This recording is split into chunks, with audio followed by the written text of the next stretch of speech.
الرحمن الرحيم حول وذننا جيسك نوسع بقولي كلن كان عاوة دلني يرضى كسر قيم كشيء يو دكتور قول الدفاع وإنه مرتي وقولنا هاي دبانتين نسود وهذا عاوة كلن كوحين نقول سقون نمد لكتر يدسكاشن كذا ما يندونا سيدا ينهروه برامي وعوان كيسوي هاي أقوال سجع دحمري سومالي لاند إسرائيل وإنه كي يقدروا أما الدكتور كنا نوجي يقدروا لنعيدا حقيقة عالمي جاي الدولة سيدا يقول نقبان سيدا يقول تعاملان وحلا إلى هذا مصالح ذكران الدولة كويليه يدوها مرة فربنا لقول ما عنيه لحريدة identity مع حيبته iyo ideologies-ka oo marar fara badan si siyaasadaysan loogu adeegsado iyadoo ama lagu taageerayo ama lagu dhaliilayo xiriirada wadamada dhexmara marka hawshaasi si aanay waraaquhu isaga kala dhex daadanin inay noo kala cadaadaan waxaynu marti uga ahaan doonaa Dr. Guuled Dafaac oo aqoon xeel dheer u leh sharciga ama qaanuunka aadna ugu firfircoon arrimaha siyaasadaha hadday tahay gudaha iyo midda caalamigaaba oo wax fara badan bulshadeena ka fahansiiya marka ugu horeyn kulankeena wuxuu u dhow doonaa laba qaybood uu noqon doonaa qayb waa lecture weeye oo doctorka halkan soo istaagi doona 45 daqiiqo ayuu mawduucaas nagala hadli doonaa kadibna muddo 20 daqiiqo ah ayaa waxaynu fursad u yeelan doonaa inaynu su'aalo iyo faallooyinba aynu isweydaarsano sidii aynu hore u samayn jirnay marka ugu horeyn waxay la soo dhaweynaysaa Dr. Guuled Axmed Jaamac Guuled Dafaac السلام عليكم ورحمة الله وبركاته. almost ميكروفون كي هو أنا marka hore geeska aad baan uga mahadcelinayaa kulankan ay soo abaableen iyo inay igu marti qaadeen goobtoodaba idinkana aad iyo aad baan uga mahadcelinayaa kasoo qaybgalayaal waqtigiina qaaliga ah soo horteen inaa halka timaadaan waxaan isku dayi doonaa inaan mawduuca wax ka taataabto mabaadida muhiimka ah laakiin aynu ka wada sheekaysano maadaama yahay mawduuca aynu ka wada warhayno oo inaynu ka wada sheekaysano ay qaybta ugu muhiimsan tahay waxaan jeclahay inaan ku bilaabo xoogaa xagga taariikhiyan ama hordhac marka laga hadlayo xiriirka caalamiga iyo xeerarka caalamiga waa laba isku lamaan international law iyo international relations labaduba waxay wadaagaan ereyga international oo macnaheedu yahay meel isku mid ah bay ka adeegtaan waxaana ka timid markii hore dowladaha dalalka loo yaqaanay nations baabilga loo isticmaalo jiray afka Ingiriisiga iyo berigii dambe ereyga nationka inta loo isticmaalo laga guro halkii wax lagu bedelay state marka halkii interstate laga oran lahaa magac halkiisii hore ayuu ku hadlay laakiin marka soo laga hadlayo international relations ama international law waxa laga hadlayaa interstate law interstate relations ama xeerarka ka dhaxeeya dalalka state-na waxaan isku dayaa Soomaali ahaan inaan isticmaalo dal marka qaarkood laga yaabaa in Afrika xado dowlad laakiin isla fahmi doonaan taas uu jeedo lowga marka laga hadlayo international law saas oo kale wuxuu ka dhaxeeyaa states marka la leeyahay marka states buu ka dhaxeeyaa macnaheedu waxa fagaarayaasha caalamka hadii xeerkeeda laga hadlayo iyo hadii xiriirkeeda laga hadlayaba waxa jilaha ugu weyn ama actorka ugu weyn waa state oo dalalka sameeya xeerarka caalamiga iyagaana xeerarka caalamiga lagu dabaqaa oo ka cid lagu dabaqo مثلا inaga dalka gudihiisa marka xeerka dalka gudihiisa la joogo iyo siyaasadda arrimaha gudaha marka la joogo waxa jirta kala sareyn hierarchy baa jirta waxa la oranayaa qolada baarlamaan baa leeyahay iyaga xeerka sameeya fulintii baa halkan joogta oo hadii xeerka la jibiyo booliska dadka soo qabanaya hadii lagu murmo xeerka macnihiisa iyo garqaadimaadana maxkamadaha la isla tago laakiin xeerarka caalamiga marka la joogo intaas midna ma jiraan maxkamadina ma jirto boolis caalamiga ma jiro maxkamad caalamiga ma jirto dowlad caalamiga ma jirto baarlamaan caalamiga ma jiro tii waxay keenaysaa xeerarka lagu dhaqayo adduunka states dowladdu ku dhaqmayaan dalalku inay noqdaan wax laga wada hadlo negotiations dabeedna heshiis lagu galo heshiisyadaas xeera waxa soo raaca wax loo yaqaano dhaqanka caalamiga ama international custom waa waxay dowladdu muddo dheer ku dhaqmayeen ee loo fahmayay xiriir in marka xeerarkii ay dowladdu sameynayaan dalalku sameynayaan dalalkana lagu dhaqayo dhowr arrimood muhiim ah baa ka dhalanaya marka soo doonaysid inaad xeerarka caalamiga iyo xiriirka caalamiga ah isku daydo inaad fiirisid labadaba waxaa ka dhalanaya mabda'a ugu muhiimsan ee lagu shaqeynayo waxa weeye marka la joogo fagaaraha caalamiga ah dowladuhu way siman yihiin equality ma kala sareeya marka dalka ugu itaalka yar dunida iyo dalka ugu weyn ama dalka ugu dhaqaalaha badan dalka ugu dhaqaalaha yar waxaasoo dhan markaad eegtid waxaa loo yaqaanaa inay equal yihiin dabcan marka la eego itaalka ma kala weyna laakiin way siman yihiin haddaba markuu yahay statekii dalkii ka ugu muhiimsan fagaaraha caalamiga ka ugu muhiimsan xeerarka caalamiga waxaa maskaxdaada kusoo dhacaya marka waa inay jirtaa xeer ama hab loo yaqaano oo dalalku ku abuurmaan ama ku dhintaan inay jirto weeye waayo marka la joogo dal gudihiisa inagoo kale hadda marka somaliland la joogo xeerarku waxay yaqaaneen qof laba cid bay yaqaaneen qof mid waxay yaqaaneen qofka dabiiciga ah inaga natural persons waxa kale qof loo yaqaanaa kuwa artificial persons kala yahdo shirkadaha ururada wixii abaabula ee la diiwaan geliyay ee qof loo yaqaano labadaa wax loo yaqaano xeerarkiina marka joogo qof labadaasiba say u dhashaan iyo say u dhintaan xeerarkiina way ka hadlayaan marka haddii la isku qabsado geesku ma yahay qof waxa ashkatiin karo lana ashkatiin karo waa la garanaya xeerka loo raacay saas la midana qofka dabiiciga iyo goortuu lumiyo dhibta ka jirta xeerarka caalamiga waxa weeye stateka dalka oo ah kii ugu muhiimsanaa marka laga hadlayo xeer caalami ah ma jiro xeer si cad u qeexaya sida dal lagu noqdo that's number 1 sidoo kalena ma jiro xeer si cad u qeexaya sida dalku u dhinto ma jirto maqnaanshahaasi marka waxay keentay in qaramada midoobay oo ah naadiga ay dawladuhu ku jiraan isagu dal maaha kamana sareeyaan dalka laakiin waa naadi ay dalalku ku jiraan sida haddii jiraan naadi looyaradu ku jiraan naadi injineeradu ku jiraan iyagii baa naadiga cidda soo gelaysa go'aamiya oo aqoonsanaya inuu yahay inuu la siman yahay daliya waa halka sheekada aqoonsigu ay ka noqotay markaa shay dalalkii muhiima in dalku markaa aqoonsigu si muhiim u noqdaa waa wax dhashay 1945 kadib waa 45 kadib markii dagaalkii labaad adduunku dhashay dhamaaday dhowr wax baa dhacay waxa dhacay new world order baa samaysmay si cusub ay dunidu u samaysantay naadigana la sameeyay la yiraahdo qaramada midoobay oo noqday naadi muhiim waana markii tiradii ugu badnayd ee dawladuhu samaysmeen 1945 baa waxayna ku samaysmeen decolonization-kii ama xornimadii laga heliyay gumaysta waxa la isla qaatay markaa waaga in dal walba oo xor ka noqdo gumaysto uu automatically dal noqdo taas wax lagu heshiiyay meel kuma qoran waa sababta keentay 66 kii markan xorriyadda helay inagu ujeedadeenu aanay ahayn marka intiqaabka xorriyadda loo qaatay in dal gaar ah noqdo ee ahayn inay ku biiro Soomaaliya ay sidaa heshiis kula soo galeen Ingiriiska haddana markiiba dawladihii adduunka waxay soo direen hambaliyo dalka cusub ee dhashay uma baahnaayeen halkaad aadaysaa muhiim ma ahayn laakiin mar hadda dal xor ka noqotay waxa lagu aqoonsanayaa markiiba inaad noqotid dal haddii dhowr maalmood dib sii joogi lahayna way fududaan lahayd inaan fariisano booska qaramada midoobay marka decolonization-ka waa la isla gartay meel laba iyo ku qoraan ilaa haddana waa qaabka qura la yaqaan cad in la isla guriyahay haddii dal ku yimaado in markiiba naadiga lagu soo dhaweeyo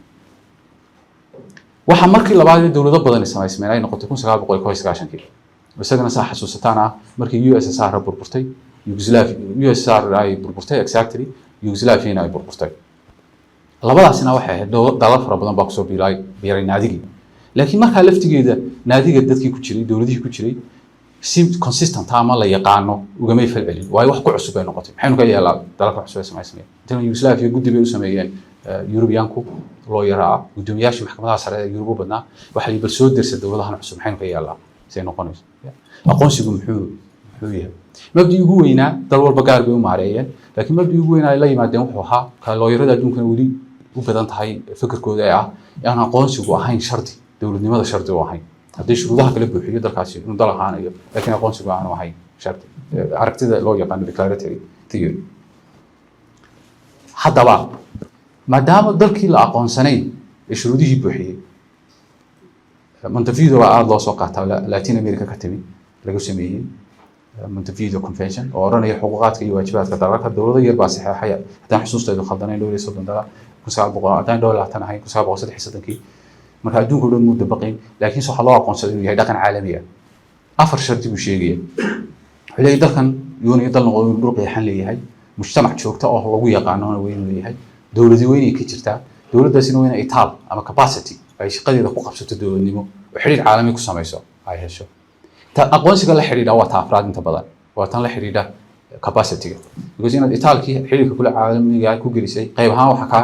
caqabadayn karaa inaad aqoonsi haysatid iyo inaanad haysan laakiin kasoo qaad dalkii afartii shardin ayuu bixiyey naadigiina laguma soo dhaweynayo halka aqoonsigu muhiimka ka noqonaya waa halkaas shuruudii baad bixisay dowladdii baa tahay afartii shardi bay ku buuxan yihiin laakiinse naadigii waxa kugu yidhi ma doonayo inaan kuwa qaato matalan waxaad tusaale soo qaataa haddaad qof tahay oo dadkii oo dhammi kugu yidhahdaan qof ma tiid markaa kula dhaqmi mayno sidii qof wax kaama iibin mayno xiriir kula samayn mayno kula sheekaysan mayno dee ma tiid qof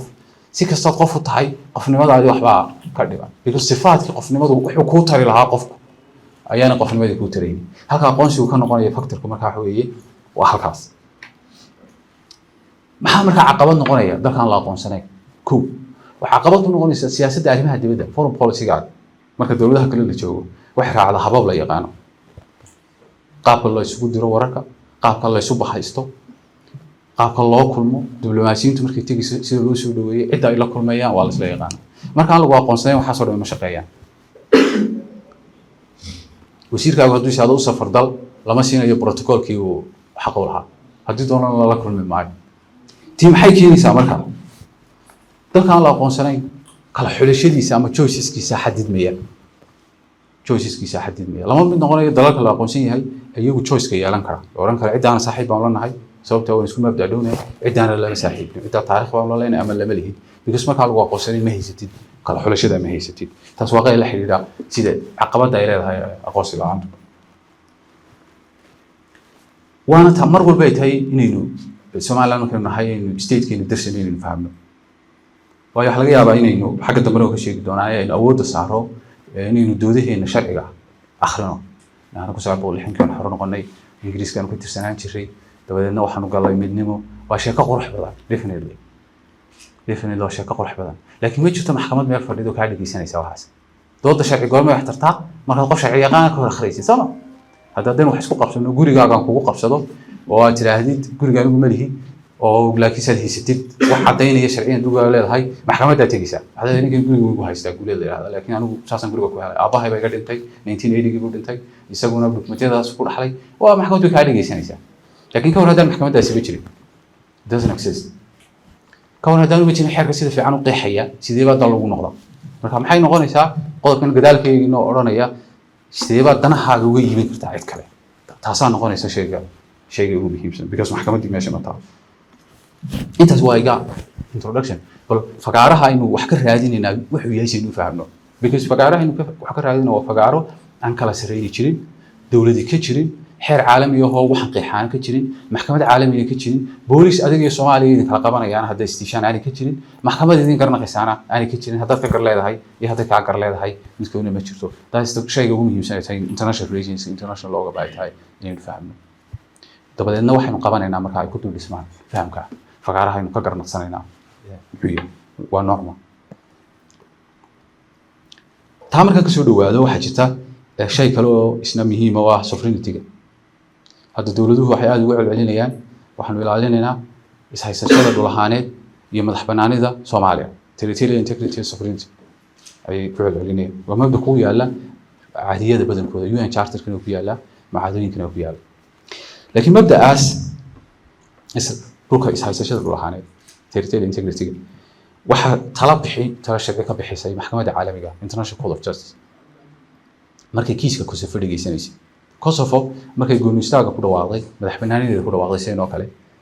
dawlado fara badan oo reer galbeed ah taageera laakiin waxay ku dhawaaqday kala cadaan la'aan sida laga yeelay marka dawladihii taageeray oo fara badnaa waxay dooneen inay u helaan qoraal sharci oo ay aqoonsigooda ku dhisaan maadaama dawladda ay ka tirsanayd Serbia diiday inay aqoonsato midowga golaha amaankana aan la marin karaynin maadaama Ruushku uu saarayo veto inaad golaha qaramada midowga ka mid noqotaana waxa muhiim ku ah inaad haysatid golaha amaanka uu ku soo codeeyo marka hore intaan la isla gaarin golaha loo dhayo wuxuu gudbisay marka waxay ka codsadeen golaha loo dhayo qaramada midowga baa ka codsaday maxkamadda caalamiga artificial opinion maxkamaddu laba shaqo qabataa mid waa dacwadaha caadiga ah ee dalalka u garnaqdo oo waxay contested cases dalalkaasi waa inay yihiin dalal xubinna ka ah maxkamadda ama qaramada midoobay xukaa oo saxiixa heshiiska lagu sameeyey haddaanad ka ahayn ma dacwoon kartid talabaad waxa weeye laamaha qaramada midoobay ayaa talo sharci weydiisan kara talada sharci ma aha khasab in la raaco laakiinse waxaa loo raacayaa waxaa loo arkaa adduunyada hadday soo saarto wax lagu tiirsanaado maadaama ay tahay maxkamaddii dunida ugu muhiimsanayd qaramada midoobe golihii loo dhammaa baa laga codsaday maxkamaddii buu weydiistay maxkamaddii wuxuu weydiisatay golaha loo leeyahay qaramada midoobey 2008 gooni istaaga ama madax bannaanida ay ku dhawaaqday Kosovo sharciga caalamiga ah miyay ka soo horjeedaa mise waa waafaqsan yahay su'aashaas ay weydiisay dowladihii dunida joogay ku kala qaybsameen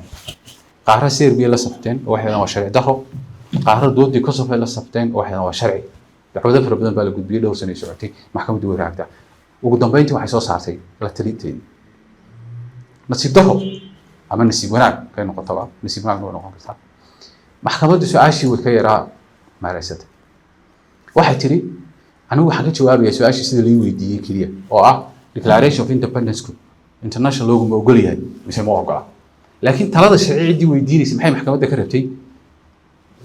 dhawaaqa gooni istaaga ama madax bannaanida Kosovo waxbaa ka dhalanaya consequence baa ka dhalanaya dawlad baa ka dhalatay waxa ka dhashay sharci ma yahay mise sharci ma aha bay rabeen inay ka helaan ifafaale maxkamaddu waxay tahay kama jawaabay waxa ka jawaabay kaliya dhawaaqaasi sharci ma intaanay taa ka jawaabin markaa ayay waxay taabatay qodob Soomaaliland muhiim ah kan laftigiisu waa muhiim oo idin soo socda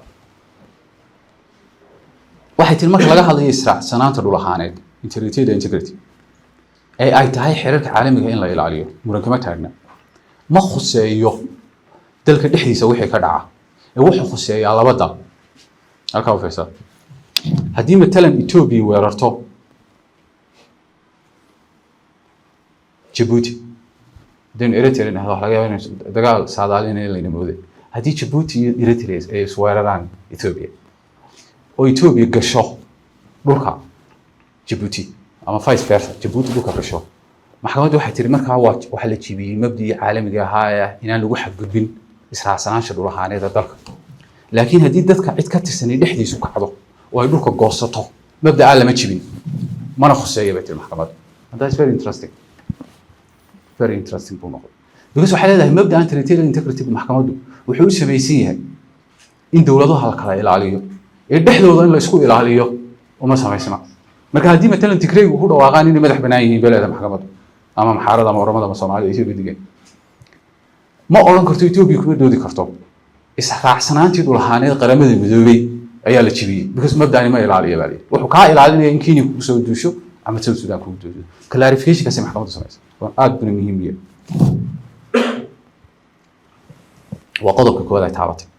waana qodobka sababta uu taabatay wuxuu ahaa dawladihii ku doodayay dhawaaqa ay sameysay Kosovo inuu sharci darrada ahaa ayaa aad u taabtay inay tahay qasab in la ilaaliyo israacsanaanta dhul ahaaneed ee dalka Serbia maxkamaddu waxay Serbia cid ku soo duushay ma jirto dad Serbia ka tirsanaa Kosovo la yiraahdo ayaa yiri annaga inta yadan u leh oo madax bannaan qodobka jawaabteedii la xiriiday dhawaaqa madax bannaanida maxkamaddu waxay tiri xeerka caalamiga ah mana mamnuucayo mana ogolaanayo meel la xiiska taagtay therefore cidii halka kaga dhawaaqay Kosovo inay tahay dal madax bannaan ma jibinin xeerarka caalamiga because xeerarka caalamiga waa ka aaminsan yahay waxaas waa ka neutral marka Kosovo inay go'aan istaageeda ku dhawaaqday maxay tahay macnaheedu ma aha sharci darro ma aha dabcan wixii la raadinayay lagama helin aha consequence-ga jawaabtii oo lama oran Kosovo samaysinkeedu waa sharci lamana oran Kosovo samaysinkeedu waa sharci darro laakiin waxa Declaration of Independence ka sameeyay labada mabda maxaan soo aaday soo qaadaya labada mabda toos bay u qabanayaan marka laga hadlayo Soomaaliland toos bay khuseeyaan waana maxkamaddii ugu weyneed qaramada midoobay inaynan israacsanaanta dhul ahaaneed ee Soomaaliya jibinaynin haddii cid inala tacaamushan aanay jibinaynin xoraa maxkamaddu advisory opinion uga bixisay tala sharci uga bixisay oo kale gooni istaagii ama madax bannaanida in la soo noqonay 19 May inaanu isna xeerarka caalamiga jibinayna maxkamaddu hore uga soo bixisay advisory opinion taasi waa laba qodob ay tahay mar walba in amaanka ku haysid marka laga dooday Soomaaliland ugu maxkamaddu marka kama hadlayso xitaa taariikhda Kosovo inagu in kala duwan xagga taariikhda kama hadlayso sharcinimada qaabka wax ku sameysmeen laakiin kaba soo qaad ay maxkamaddu leedahay in Soomaaliland ay ka tirsanayd gobol ka tirsan Soomaaliya ahayd by any means xitaa aanu jirin midnimadii xitaa taariikhda gumaysto aanay jirin kasoo qaad ifan haddii xaalku sidaa yahay go-aankan ay qaadatay ma jibinayo territorial integrity UN charterka ku yaalay koodka maxkamadda waana arrin xiiso badan oo ay tahayna akhrisata aqoonsigii baa markaa yimi waa sheegay ugu weynay kolkaa inaga inuu wareeriyey dayniguna mudan marka sidaa xeerka caalamiga u samaysan yahay dowladuhuna caynkaa yihiin aqoonsigu waa ficil siyaasi ah ficil sharci maaha waa political act maaha legal act maaha maadaamuu yahay ficil siyaasi ah waxa ka go-aan gaadha dal kasta waaxdiisa fulinta cidda mas-uulka ka ah hadduu ra-iisul wasaare yahay iyo hadduu madaxweyne yahay baarlamaankuna kama go-aan gaari karo maxkamaduna kama go-aan gaari karo matalan haddii baarlamaanka ingiriisku berina ictiraafo ingiriisku welina ma ictiraafin haddii maxkamadaha ingiriisku isku dayaan inay ictiraafaanna maba sameeyaane go-aamadooda kiisas somaliland khuseeyaana way jireene ifan hadday sameeyaan inama ictiraafin laakiin haddii ra-iisul wasaaruhu ina ictiraafo sidaasaa dalkii nagu ictiraafay maxaa markaa kuu muhiim noqonaya marka la yidhaaho waxa go-aan ka gaaraya ictiraafka ra-iisul wasaaraha ama madaxweynaha maxaa maskaxdaada kusoo dhacaya markiiba ra-iisul wasaaraha ama madaxweynuhu dalku doono ha ahaado adduunka guudkiisa kasoo bilow Argentina ilaa Australia soco ma wuxuu ku go-aan qaataa dood sharci qofka ra-iisul wasaaraha madaxweynaha markuu doonayo inuu go-aan siyaasadeed qaato mise wuxuu ku go-aan qaataa siyaasad foreign policy-ga dowladda maxaa go-aamiya maraykanku markuu doonayo danihiisa dibadda ilaashado ee xiriir cid la sameeyo ama cid xiriir u jabo cidda ma wuxuu weydiiyaa inay dood sharci oo qurux badan soo qabsato looyro wanaagsan soo qabsato mise waxay ka wada hadlaan danahooda go-aamiya foreign policy-ga maxaa go-aamiya taas waa in isweydiin foreign policy-ga danaa go-aamiya xeerarka ma go-aamiya shuruucdana ma go-aamiso ma jiro dal dabcan ma doono dalku inuu faylood gareeyo marka qaarkood jibiyo xeerarka caalamiga markuu doonana wuu jibiyaa hadday danihiisa ka hor timaado because waxaan ku yidhi boolis ma jiro gacanta soo qabanaya ama cid maxkamadeynaysa laakiin more likely go-aankiisa kuma samaysna go-aan jiro aqoonsiga aad markaa raadinaysaa waa inaad u fahamtaa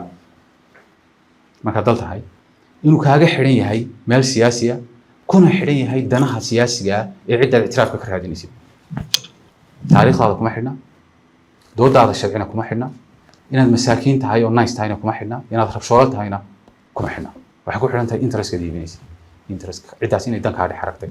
ayay ku xidhan dantaa aad markaa ilaalinaysid waxa kuu muhiima jiritaankaaga xaqiiqiga ah de factogaaga inaad jirtid oo noolaan kartid inaad adkeysatid taas waa ta koowaad oo la yidhahdo ciddaas way jirtaa halkaasii joogtaa ma burburayso balaaba haddii la aqoonsado taa macnaheedu waa maxay madax banaanida ama sovereignty-ga haddaan madax banaani ku tilmaamo inkastoo independence ganayno Soomaaliya madax banaani dhinaca taa in turjumaanada u deynayno labada tayno isugu biyo shubato laakiin sovereignty-ga yidhaaho sovereignty-ga midna internal sovereignty baa midna external sovereignty sharciga internal sovereignty waa ta gudaha dowladdu inay keligeed dalka ka arramayso aan cid kale ka arramin midna taa inagu waynu haysanaa ilaa 1999 waynu haysanay in gudaheena inaga keligeen ka arramin maxkamadaheenu keliya ka shaqeeyaan shuruucda baarlamaanka Soomaaliland keliya soo saara keliya ka shaqeeyaan taa waynu haysanaa sovereignty ka waynu haysanaa laakiin maxaa inaga maqnaa external sovereignty waa in danaha aad adduunka la tacaamulaysid as a state lagula tacaamulo lagu ogolaado taas way ictiraafka kaaga xidhay haddaad ta internalka lumisid markaa welina aan lagu ictiraafin tii gudaha lumisid oo tii dibadda ma heli kartid andaas ta paradox ay tahay qofka reer Soomaaliland mar walba ku fakaro madaxda ka fakarto maadaama transition ku jirtid meel la guurayo waana meesha ku socotay wada gaari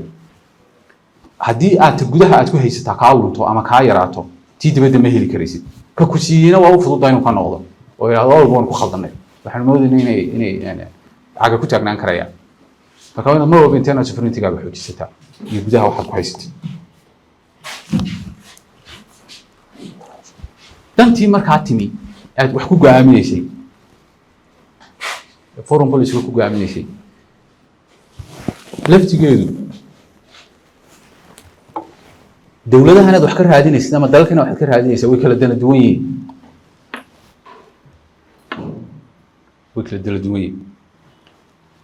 siyaasadda arrimaha dibaddana dal walba cid baa go'aamisa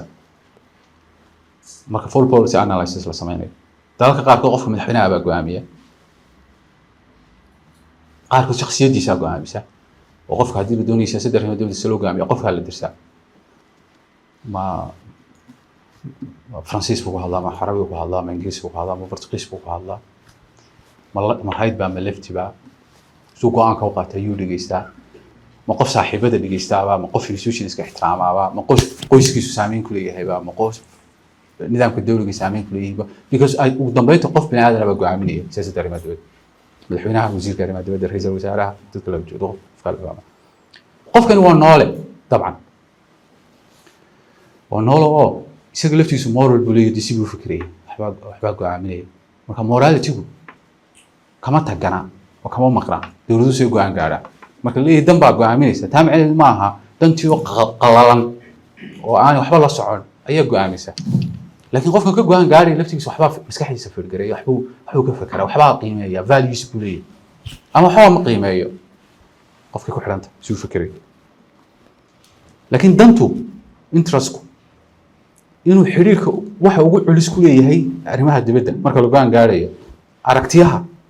xiriirka caalamiga khuseeyo oo dhan theories-kaas oo dhan iskuma khilaafsana way ku kala duwan yihiin inteedu ka gaarsiisan yahay oo haddaad realist tahay fikirka realism aaminsan tahay waxa laga yaabaa inuu u arko inay dantu tahay waxa kaliya ee go'aamiya oo waxay kugu oranayaan iyagu haddaad doonaysid dal siyaasaddiisa arrimaha dibaddu si ay u dhaqanto eeg waxa u dana waa rational bini'aadamku ay leeyihiin caqli bay ku shaqeeyaan qof kastoo bini'aadina wuxuu sameeyaa wixii u dana taasi ay ka go'aaminayaan marka waad qiyaasi kartaa waxay doonayso Cuba ama Venezuela laakiin de bini'aadam inuu uu ognahay inkastoo bini'aadamku rational yahay haddana inuu yahay emotional yahay in leeg intuu rational yahay buu emotional oo intaas oo jeer baynu aragnay in go'aamo badan aynu qaadanaa aanay danba inoo ahayn ay jiraan waxyaabo kale oo aynu ka dhex aragnay inaynu sameeyno dantaadii xagee kaaga jirtaa markaa dantaadi xagee ku jirta markaa tahay dal adduun sida qoys raadsid dantaadi xagee ku jirtaa oo su'aal ku imanaysa mar walba dantaadi xagee ku jirta laakiin itaalkaaga aqoonsi la'aanta darteed adanahaaga wax ku kala dooran kartid wuu ka liitaa marka loo eego dal la aqoonsan yahay waana taytayn inuu fiirsano marka la dal la aqoonsan yahay waxaad u leedahay awood badan ilaa xad inaad danaha kala dooratid oo laga yaabo mararka qaarkood danaad leedahay inaad uga tagtid waxaad mabda'iyan aaminsan tahay oo wax dhici karta marka dal la aqoonsan yahay laakiin marka aanad jirinba la aqoonsi la'aanta maxay ku yiri markii dhaweyto waxay la mid tahay qof baanahay oo qof kastaaba ku leeyahay ma tihiidana qof maxaa mararka qaarkood markaa ku kalifaysa ka uu horeeyo ku yiraahdo qof aad tahay whether you like him or not or like her or not inaad tahay soo dhawo thank you very much aduu baan arkayba waxay wala waxa tahay waxa tahay qof kaas waxa laga inuu qof ka fog yahay waana dhici kartaa inuu ka yahay qofka oo saacada adiga waxa kugu weyn aad doonaysaa inaad heshaa waa in lagu aqoonsado inaad tahay qof biri baad markaa ka go'aan gaari qofka inaad isku mabda tihiin waxa ka wada shaqeyn kartaan waxaydan ka wada shaqeyn karin laakiin horta ma lagu helaa ma laga yeelaa inaad tahay qof si aad dukaanka wax ugu soo iibsan kartid because hadda aqoonsi la'aanta inaga maxay inaga hortaagantay aqoonsi la'aanta nolosheena markii wax ka bedeli mayso aqoonsigu I mean markii nolosheena laakiin aqoonsigu muxuu inoo ogoliyay inuu dibadda wax ka soo iibsan karto wala tacaamuli kartid oo ganacsatada dibadda wax ka soo iibsan karto in ardaygu jaamacad tagi karo oo isagoo passportkiisa uu apply garan karo inuu jaamacad tagi karo aan la oranaynin waxaad ka tirsan tahay dal ku jira blacklist waa amaan darro ka jirto ayaad ka tirsan tahay jaamacadina la shaqo kuwaad waxa kugu adag inaad shaqo heshid haddaad Soomaaliland tahay si kastood qualified u tahay inaad ama UN-ka ama African Union-ka shaqooyin ka doonataa waa almost impossible because waa kootooyin dal leeyihiin adigu dalka lagu khasbay inaad ka tirsan tahay Soomaaliya wuxuu qoran yahay dalka ugu hooseeya si walba dalka ugu hooseeya marka maxaad aqoonsiga u raadinaysaa out of desperation way waana dad badan ay ku khaldameen waana wali fahmeen out of desperation danta aad leedahay baa ah inaad adigu lagu acknowledge gareeyo inaad jirto si aad adduunka ula tacaamuli kartid maalin dhowtan jaamacadda Hargeysa joogayba inaan su'aal weydiisay very interesting because dooday ku jirtay waxa laga hadlayay arrinka Falastiin waxay Falastiin anigu marka laga doodayo dadka ajnabiga ah ay gala doodayaan waxaan ku rahaa bay ma ka hadlayo sabab marka codkayga la maqli karo ee la oran karo hebla ama hebel baa hadlay oo Soomaaliland ka yimid that attribution la siiyo ayaan codkayga dhiiban karaa laakiin haddii markaan hadlo la oranayo waxa hadlay hebel ama heblo Soomaaliya ah miyaan international forums waxa ka socda hadal ka dhiiban karaa waa maya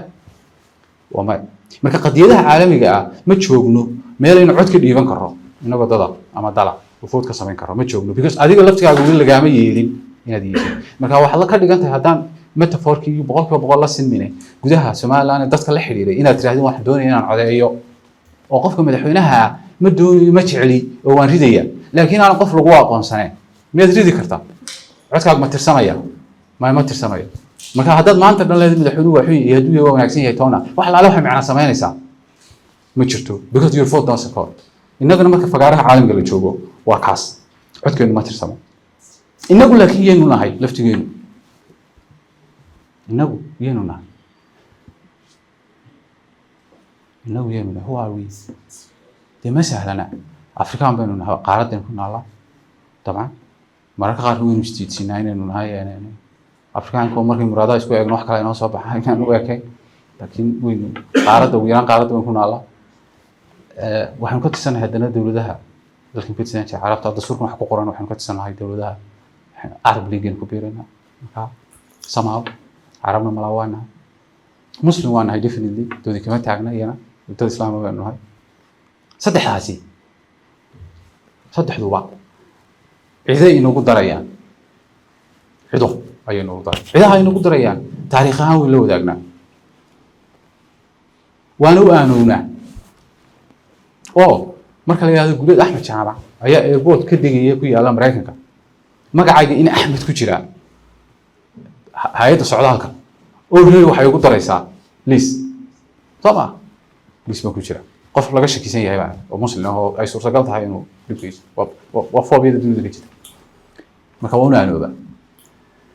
afrikaanna waan u aanooba marka rasiisku ay ka helaan London ama Washington ama New York Soomaali baan hay wax la yiraahdo ma socotee waxa tahay qof Afrikaan oo madoobaad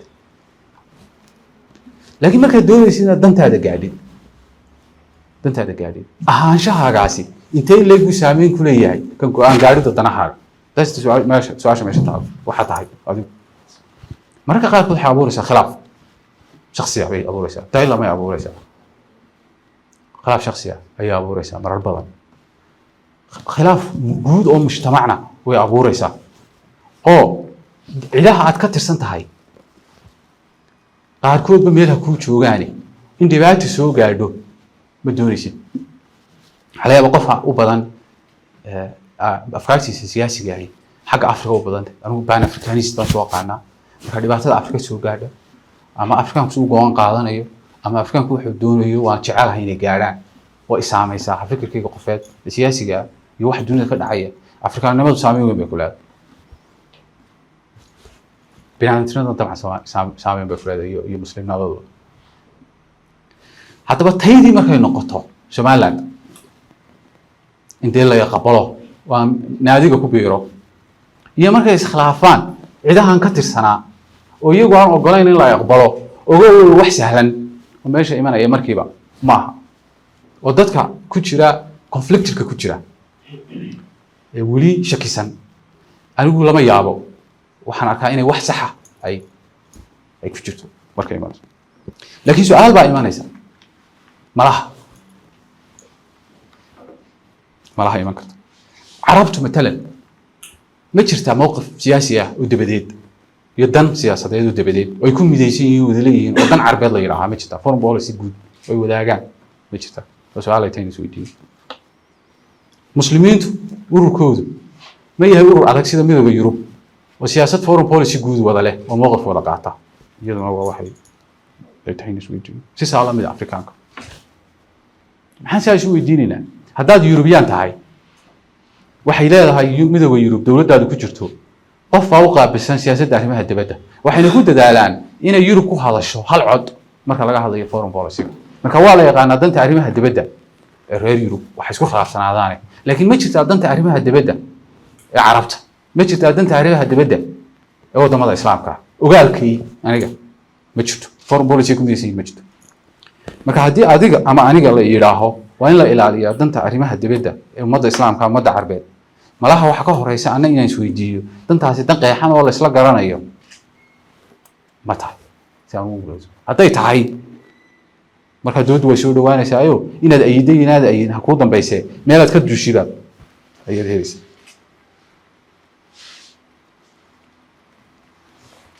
طبعا إنكم مركين الصومال لان شوفنا وإحنا هاي دبعت أفريكان بروبلم بيننا قارتين يكون الله first and foremost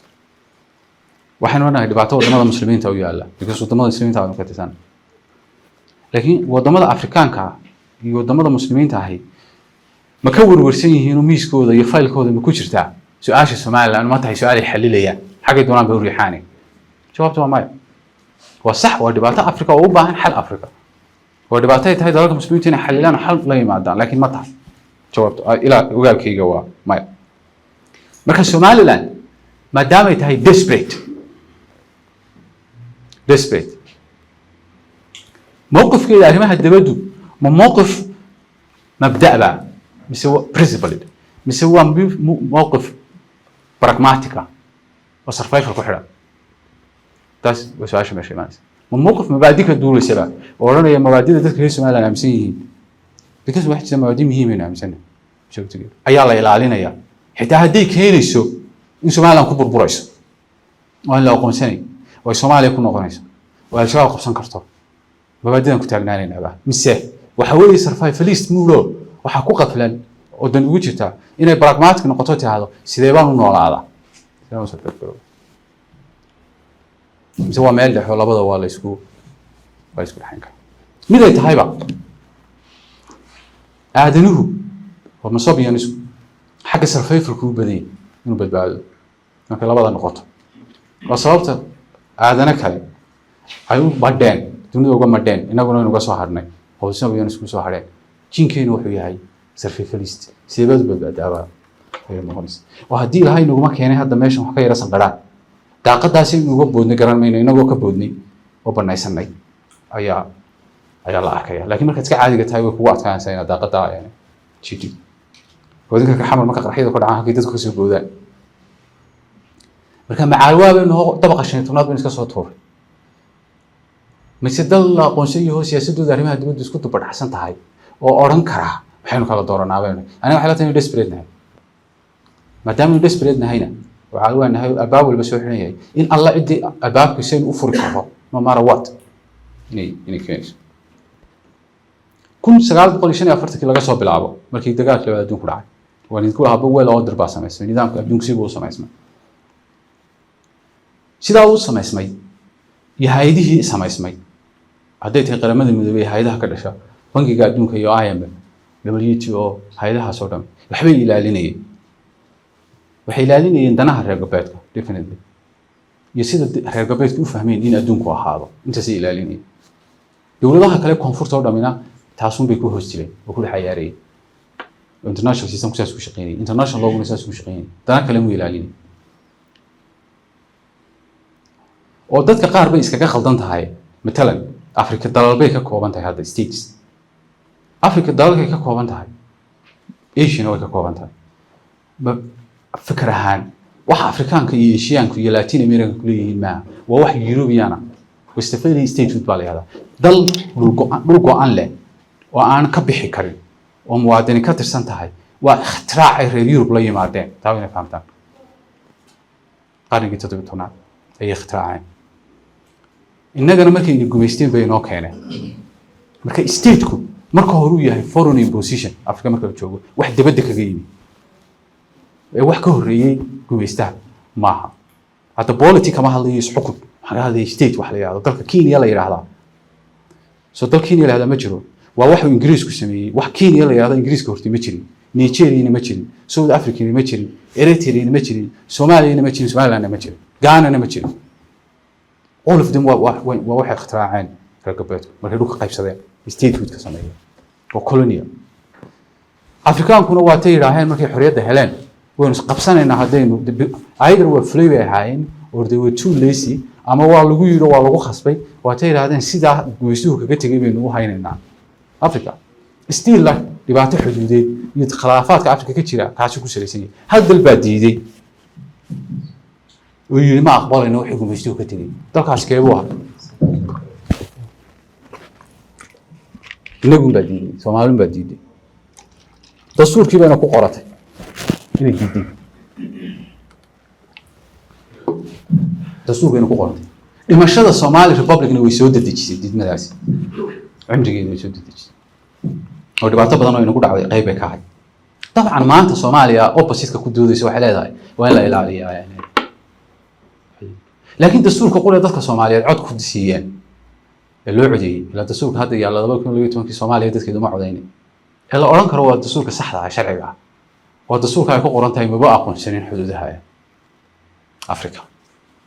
marka ma laga yaabaa marka Muqdisho la yiraahdo hal la ilaaliyo is haysanaasha dhul ahaaneed inaanu taasi ahayn rabitaanka rasmiga ah ee dadka Soomaalida ay doonayaan waxaan uga socdaa nidaamka hadda la ilaalinayo world order-ka jira ee loo yaqaan khatar ku jira ee reer galbeedku samaysteen dawladihii galbeedka ka bilaabmay waagaas waxay u badnaayeen marka labada mabda ay taqaaniin bidix iyo midig la eego dhexdhexaad center left or center right bay waxyaabo ay arrimaha dawladda isku khilaafsanayeen waa jireen laakiin world order-ka sidiisa loo hayo isku may khilaafsanayn marka far right-ka ama xaq jirka midig way iska ilaalin jireen xaq jirta bidixdana way iska ilaalin jireen labadaba way iska ilaalin jireen centerkii ku dhacayaaray kaasa nidaamka hadda shaqeynaya ah in hay'adaha dawladda sidoo shaqeeyaan in xuduudaha la ilaaliyo ka shaqeyn koobi sagaashankiina waa ka loo qaatay inuu guuleystay ama hal yiraahdo waa dhamaadka adduunka ama hay yiraahdaan qaarkood waa ishaysashada xadaaradaha bilaabmayse laakiin reer galbeedku si ku guuleystay ayay arkay koobi sagaashankii markii Sovietku burburay because cidda qore ka soo horjeeday socialism ama anti wadaag maanta hadaba taan socdaa waa taas dadkii samaystay nidaamka jira gobol order-kii samaystay ee galbeedka ah ayaa dhexdiisa xasarad ka jirta xiisad ka jirta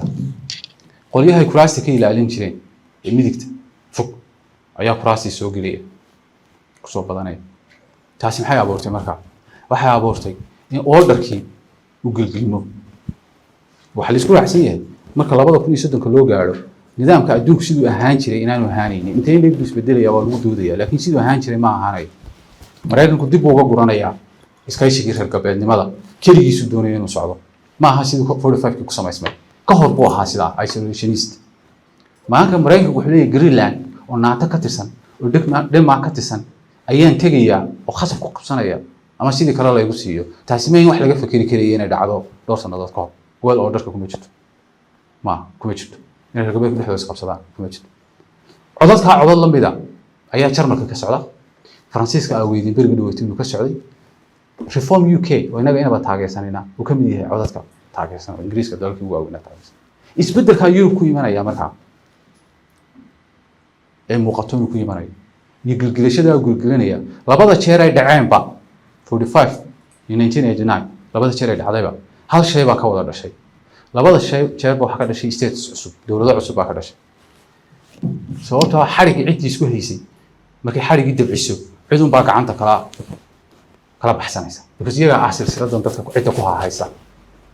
1990kii dawladda Soomaalidu markay burburtay international lawyers waxay isku raacsanaayeen in shardi ka mid ah shardiyadii dawladnimada lagu noqonayay Soomaaliya oo meesha ka baxay laba shardi afar bay ahaayeen Soomaaliya afartii laba meesha ka baxay government iyo capacity government which means hadii international law la eegayo Soomaaliya way dhimatay xilligaas ay dhimatay 1991 bay dhimatay January laakiin world order-ka cidii haysa waxay yiraahdeen may lama dhinto ilaa anaguna waa la dhintaa kursigoodu isaga banaanaanaya waxaan ku qoraanaysaa Soomaaliya ilaa intay soo noqonayso that level bay ku hayeen international system hadda gulgulashada jirta waa adduunku Soomaaliya qoladii dhexdu way ku adkaatay taasi waa hal change oo dhacay maxaan idin ku sheegaya waxa ka socda Europe iyo Mareykanka sababtoo ah ma jirto siyaasad arrimo dibadeed iyo isbedel adduunka ka dhaca oo aanay saameynin waxa dalka gudihiisa ka dhaca ma jirto dawlad intay go'aan iska qaadato arrimaha dunida si iskala tacaamulaysa haddaan gudaha iyada wixii ka socaynin because siyaasad arrimaha dibadda waxa go'aaminaya waaxda inta go'aaminaysa marka reer galbeedka midig buu socdaa midigta fog buu socdaa ayuu socdaa midigta fog u socdaan ee cod bixiyaashii u socdaan waxay keentay in dadkii midigta dhexe joogay laftigoodu ay soo eekaysiyaan sidii midigta fog si kuraasta ugu soo noqdaan way yiraahdaan waan nacabnahay dadka socdaalka waan joojinaynaa deeqaha adduunka la siinayo waan joojinaynaa waxa soo dhan waa toobka ugu weyn ee hadda socda wax kale ma aha dadka codeynaya ayaa la doonaya in la hadlo taas waa qodobka koowaad iska bedelay qodobka labaad iska bedelay adduunka waxa weeye laftiga bidixda nasiib daro وهذاكي ديمقراطية دا يحرياتك يحقوقاتك إن لا كبيو والدنيا دا لقاسيو لقلا شقيو وها على انسداه ayaa waxa ku dhacday siiba Mareykanka marka la joogo waxa kala xiriir furtay iyaga iyo dadkii codeynayay baa kala xiriir furtay iyaga markii dambe elite noqday waxay u dhaqmeen sidii midigta ayay u dhaqmeen waxay noqdeen dad wax lacag badan haysta jaamacadaha ka baxay dabeedna waxay keentay wixii iyagu ka hadli jireen in loogu codeeyo jamhuuriga oo tijaarta u shaqeeya marka somehow waxa ku jira laftiga ama bidixda adduunka ku jira crisis bay ku jirtaa حسيت بوجودها تاسينا waxay abuuraysaa mushakilad fara badan maxay keentay taasi marka anigoo laftiisa oo hargeysa jooga inuu go'aamo soo saarayo qof midigta jira oo Yuruba oo wax alla waxaan ku heshiin karaa aanay jirin hadaan isna hadda wada sheekaysta aniga ku leedahay laakiin go'aamada uu soo saaraya inay u dan yihiin aniga marka noqdo qofnimadeeda in la aqoonsado and that is a paradox it's a big dilemma haddii reform UK markuu siyaasadda arrimaha gudaha Ingiriiska ka hadlayo aanad sinaba u la heshiin karin laakiin uu doonayo inuu ku aqoonsado dalku aqoonsado ma waxaad oranaysaa reform UK isku mabda ma nihiin wuxuu ii soo wada waan diidaya mise wuxuu ku keenay waa iska qaadanaysaa saasha meesha taalo taas saasha meesha waxay u badan tahay inaan iska qaadanayno wuxuu inoo kala why because survival-kayga ku xiran jiritaankayga ayaa ku xiran mar haddii kii aan isku mabda ahayn aan isagu diyaar u ahayn inuu qof iyo aqoonsado ka qofka iyo aqoonsanaya wax iga iibsanaya malaha u badan tahay inaan wax ka iibiyo waa halka markaa Israa'iil ay ka soo gelayso dabcan dawladda Israa'iil maanta haysata dawladda mabaadi'da wax way ku wadaagi karo ma kul shakhsiyan anigu xog lama wadaagi waxa qasad ka geysatayna sinaba ugama baahan karo markii ka socotay qasana on the record baan anigu sheegay waxay sameynaysaa wuxuu yahay laakiin marka aroorta in aqoonsato ay tahay dalbaati maxay yeelaya that's the question taanu waxay la noqotay personal experience waxay la wadaagay xalaqada qaarkiin badanaysaa noqotay waxay isiisay inaan iska qaato dalnimadayda qaato because mabda ay iimaan iibin guuleedkii shalay toole marka dalkiisa la aqoonsanayna ayuun baan I didn't sell it my ideas iskuma bedelayso fikirkayga aqoonsi saa la midaba dadka reer Soomaaliya ay jir qof masaajidkii tagi waayay because Israa'iil baan aqoonsato diintii ka tagay ma jiro qof intuu tago talaafiin Falastiiniinta soo leynayaana ogaalkayga inaguma jiro marka wixii aad aaminsanayd wax bariga ka socdo waxba iskuma bedel nothing change pure interest way mabdii marka kuma heshiisneen laakiin waa pragmatic waa go'aan ku salaysan واقع كسرس وكقرح بدنا الله طبعا definitely وكقرح بدنا الله هدي دي باكستان هنا اعترافته أما سعودي يا كقرح بدنا الله لكن ده ما قاعد وكسر سعودي مين السورية ولا دي هدي إسرائيل باعترافته أما مين ما باعترافته برما وينادي المسلمين بدنا دي بيسا اعتراف ما لقي لي يمشي والديدي إن سيداس أنا هاي سيدا دنيا دوشة قيسو مركا examples كده حكم ده هذا ما يدوت الصومالية برما ميانمار بهذا اللي هذا هيش بالإنجليزي لما ما المتكتب عن فلان هاي أيام محكمة دي لوسو دعوية ميانمار إنها تشونا سيد جيستي أي قبل عبنت هيك ودولك جام بياش كتيني يعني محكمة دوس عارنتها هذا ميانمار إنها حقوق جيشان يسوع ضد المسلمين الله ينسوا دولة الصومالية إنها هيش بالإسو إنجليزي marka dawladda Soomaaliya ma dan Islaam bay ka shaqeynaysaa mise danteeda gaarka ah bay ilaashanaysaa waa pure interest ila dad genocide oo maxkamad taagan bay heshiis la gashay marka inta in laga dadka lagu khaldi karaa taas su'aasha meesha taalo ila hadda adduunku waa internet-ka eegaysa wax walba way socdaa waxba ma qarsoona inta in lagu khaldi karaa dadka waxay la tahay in dadka in badan lagu khaldi karaa saamarkay tahay haddana waa leenahay dantii baa gashay ودنتي بدولدو كدقميا ودولدو لا دنتيدي با كدقميسا sababta ugu dhaqmaysa waxa weeye dawladii adduunka jirtay kama tirsanaa cid kale oo wax ugu aamisa oo ma jirto cid meel inoo fadhida oo inaga danaha Soomaaliland ilaalinaysa ee hadii Soomaaliland danaheeda ilaashan weydo waxa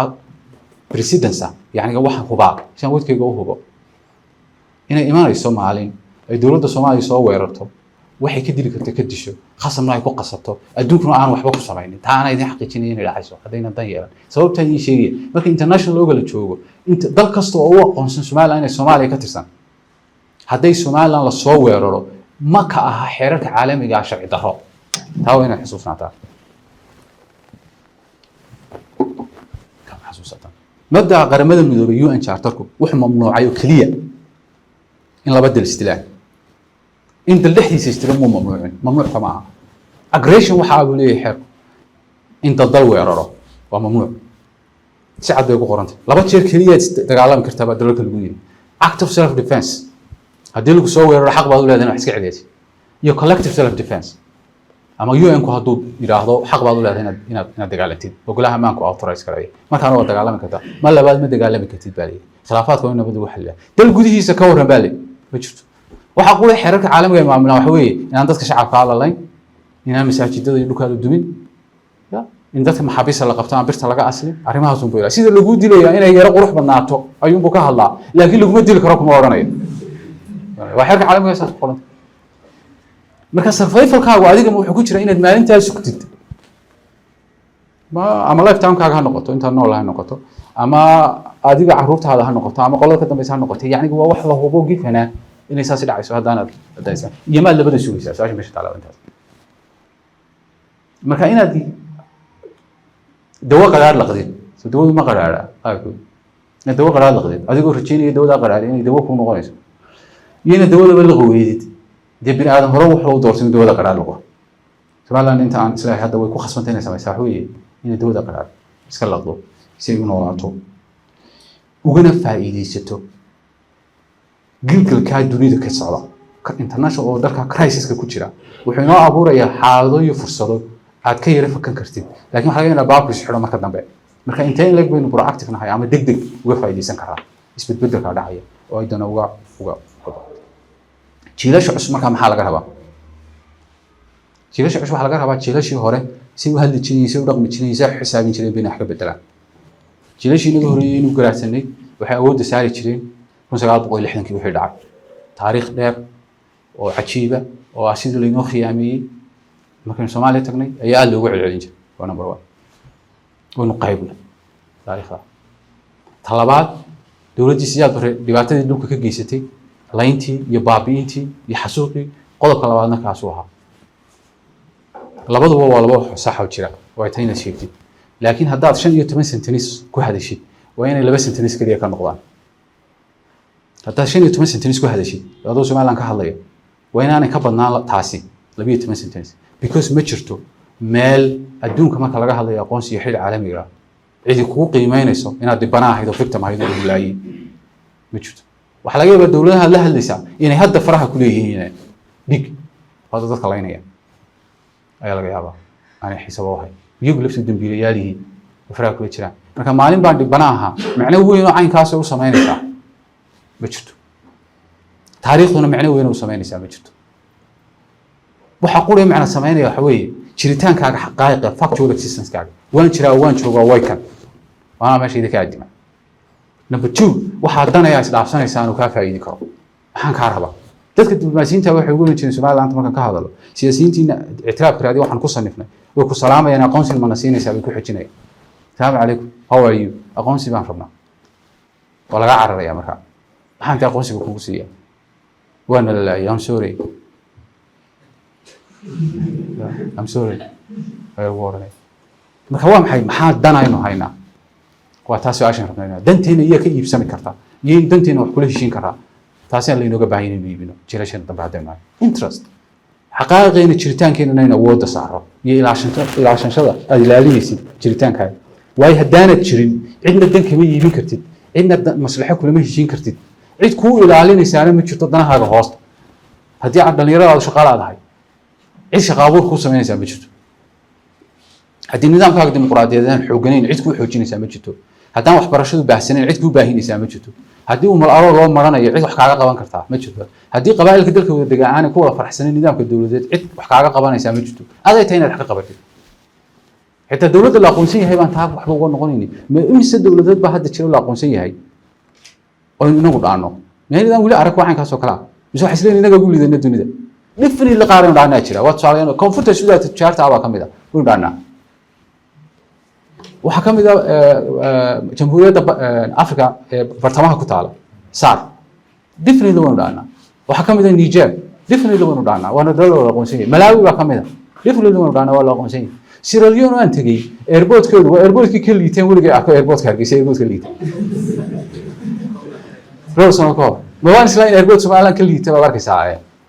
كارجي سا دين من بين اللي نقول واقرين وعجارية تسكاس وهنا حتى عبارة بين مريسو دوك إنه ده وحبيرش ده بينو بعض مركب حال وجه ده أقونس يكون محل ليه وحيابها كا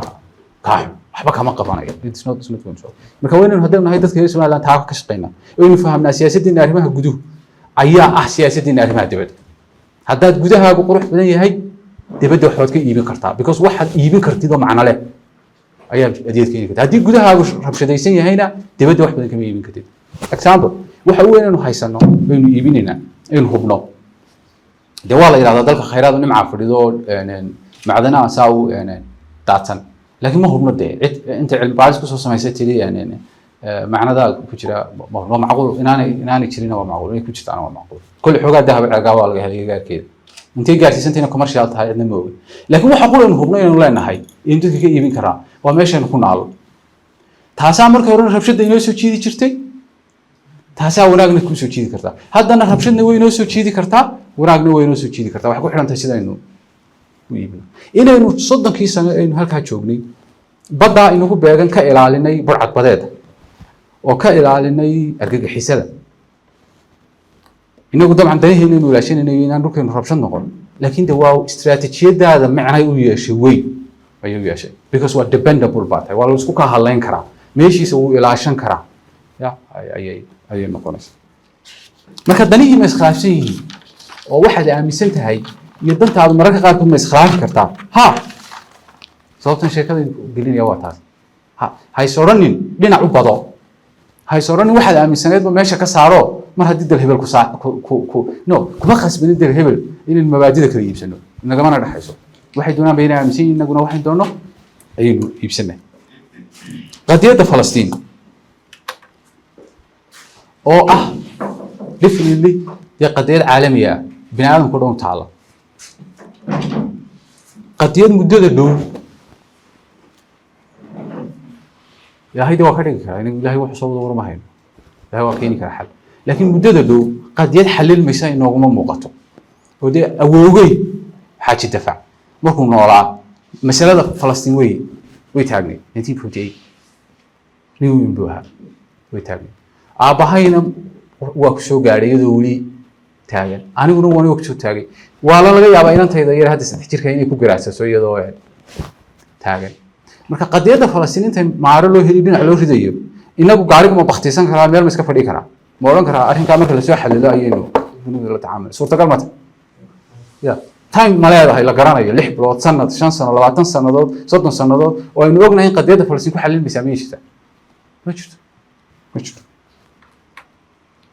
marka maadaana qadiyadii xalil meeynin inana waxaan ku khasbanaysaa inuu noolaan lahayn inaynu ka fikro inagu aan digu geysanin أفي أدنتوني بقى يوان نيجا قارين يعني ما كان مساكينها أيين نديت حين إنه قلا هذا عربتها عرب ليجا والله يراضب وحوش شقيا مصر لكن لقى سياسة دارين هذا بدو ترك وجو مصر لا ما أنت نحرية ده هلاي تنتي ذوين إلى الشتاء وبيه هاي عبتو بقول بس عاش مس بقول في شنو سجاش ayay webiga neelka ka heshaa oo biyaha isticmaasho marka waa nolol de waa runtii biyihiina waxay ka tagaan Afrikadan soka Ethiopia iyo Uganda iyo kan ka tagaan dalkay biyo ka tagayeen xal lama leh marka u weynaayo Ethiopia maadaama ay xal lahayn heshiiskii ay Ingiriiska la galeen oo iyada siinayay sheerka u badan ama saamiga u badan ee biyaha maxay u baahan tahay danta ay ku taagan tahay Masar كسياسي جعليه كنعيبه وآمسيه هاي national interest كاه كسيكولر ككوميونيست كاه أما إثيس كاه إنان إلى هجرين آمس قبا يك مسلم براد هو إخوانك هي يشكون عسين ما كمسر الجوجا معايت حبي يشكون عسين مبدأ كمان بس ما بيشين كلام مبدئيا لكن ما حيكون عسين يبيه ولا شلون سان يديو مرن سما سان عمر ويتوبي على هذا الصار مركا سومالي waxay u ahayd muddo dheer masaarida markaa meel yar oo ay fadhiyaan si ay dibadda Itoobiya u mashquuliyaan qoyskaashin markii Soomaaliya burburtay arrinkii dibcay Masar markaa danteeda jiritaani qoomiga national interest national security ga amniga ee dal soo weeraro kala muhiimsan ayaa ku jira wax Soomaaliland la xiriira wax diin shaqo ku leh ma taa qofkan fahamsan inuu fahmo wax diin shaqo ku leh ma ka muslimka iyo kaan ahaynba ku aaminsan طبعا هذا هو فلسطين يو ودرس بمصر هذا هو حوت رئيس وانا نقبلني هذا هو حوت رئيس وترك كرتايل انا قلت حاول ما ترك كرتايل بمري دعو دائما مساجد كاخرنا موي waxaan tari karaaba iska yar hadii hadaba carabtu ay saahay aniga fikirkii wax weey muddo dheer baynu ahayn a nice kid, a polite nice kid. عروض قاربة polite كاه حركات كافر هو يده هدي وحسيسون هدي وي ويسكع من عن هدي اللوزنا و ويسكع سحلان قهوة عواندين ومركب وحرنا يعني ماي يعني أنا عنا لا مسين مركز هذا هو مع ما هو هذا محليني ما نحلين هو يدينا والقديسي 35 years بينه a polite kid المهاير يسكع سحلا يعني هذا هوشنا إنه قال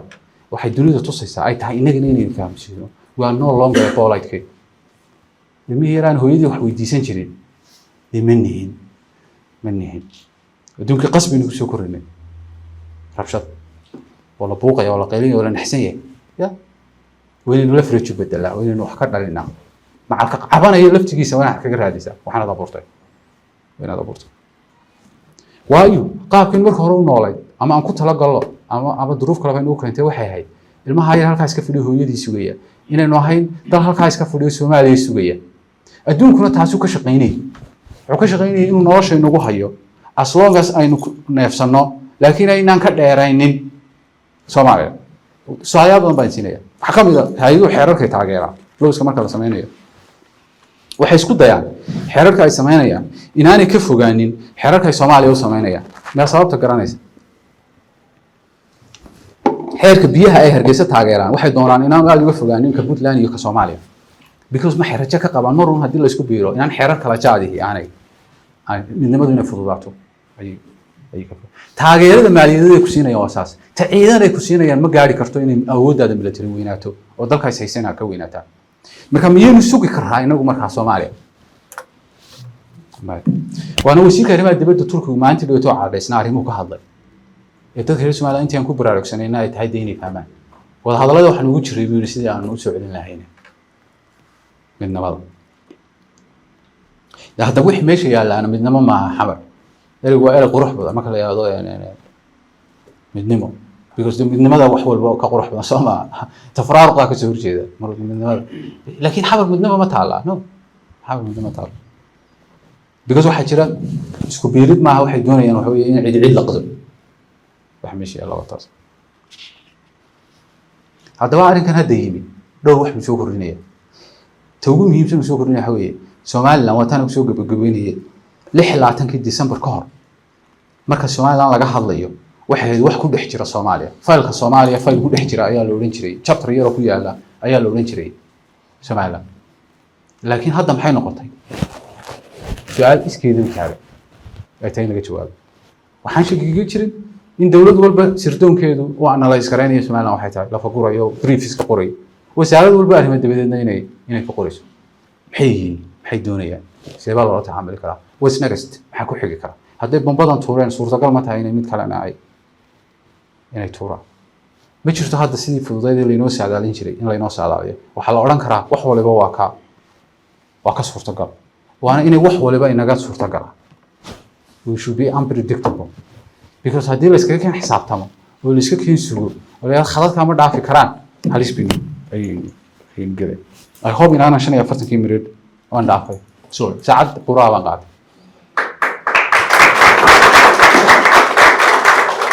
بسم الله الرحمن الرحيم مر لبعض بأنه هذا علينا دكتور بوليد runtii mowduuc u baahan lagjarro badan oo aanu hal mid ku koobnayn ayuu ina dhex magaranaysaa ina dhex geeyey si fiicanna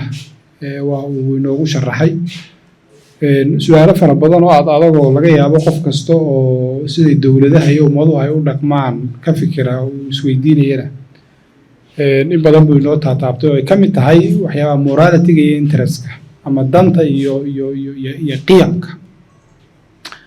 iyadoo jirtaba dood maaragtay danta laftarkeedu qiyamka ma ka mid tahay inaad qofku inuu dantiisa raacdo dowladdu inay danta dadkeeda ay raacdo morality-ga ma ku jirtaa laakiin mowduuca iyo xaaladda hadda taagan ee uu inaga khuseeyo oo aqoonsiga Somaliland iyo Israel ayaa wuxuu keenayaa inuu u baahan yahay fadhiyo fara badan oo ku saabsan in mowduucyo fara badan la isku khaldo adeegsiga siyaasadeed awgeed in laga yeesho marka mar labaad mahad celinayna doctorka hadda 20 daqiiqo oo su'aalo iyo comments wixii ma garanaysaa ay participants ay hayaan ayaynu bixin doonaa anigu su'aalo kooban waan haystaa laakiin si aanay u noqon sad bursi maadaama halkan soo fadhiistay horta idinka idin siin doonaa hadhow toona haddaan deetana waqti helo markaasaan su'aalahayga gudbin doonaa marka waa soo koobi doonaa waqtiga please maadaama aynu badan nahay qof fartuu taagi doonaa qofkii su'aal haya marka haddaad su'aal haysana su'aashaad toos u geli doontaa haddii aad faalla aad haysana inaad soo koobto oo nuxurkeed aad sheegto ayaad insha Allah ku dadaali doontaa aad iyo aad baa umahadsantihiin waxaad ii siin doontaa saaxiibkiis waxaanaynu isku raacin doonaa shan دكتور هو سلامي قولة دفع يو محل هرسي دكتور هو سلاميين مدرسة جيس كنا أدبو سلاميين something related to geopolitics way لكن شرعية كده عشان هي geopolitics ساد أو شيء قولة دفع Somaliland desperate بيو هيدين recognition هشوا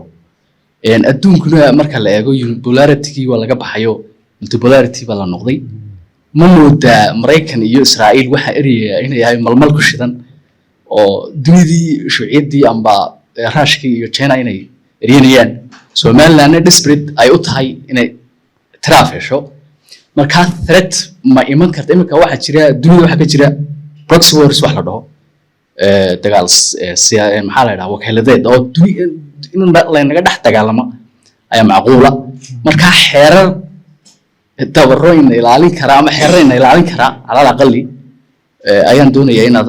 أو قلت دفع استلتهاجو ساشة أنت صير أنت هاي وسلامتي.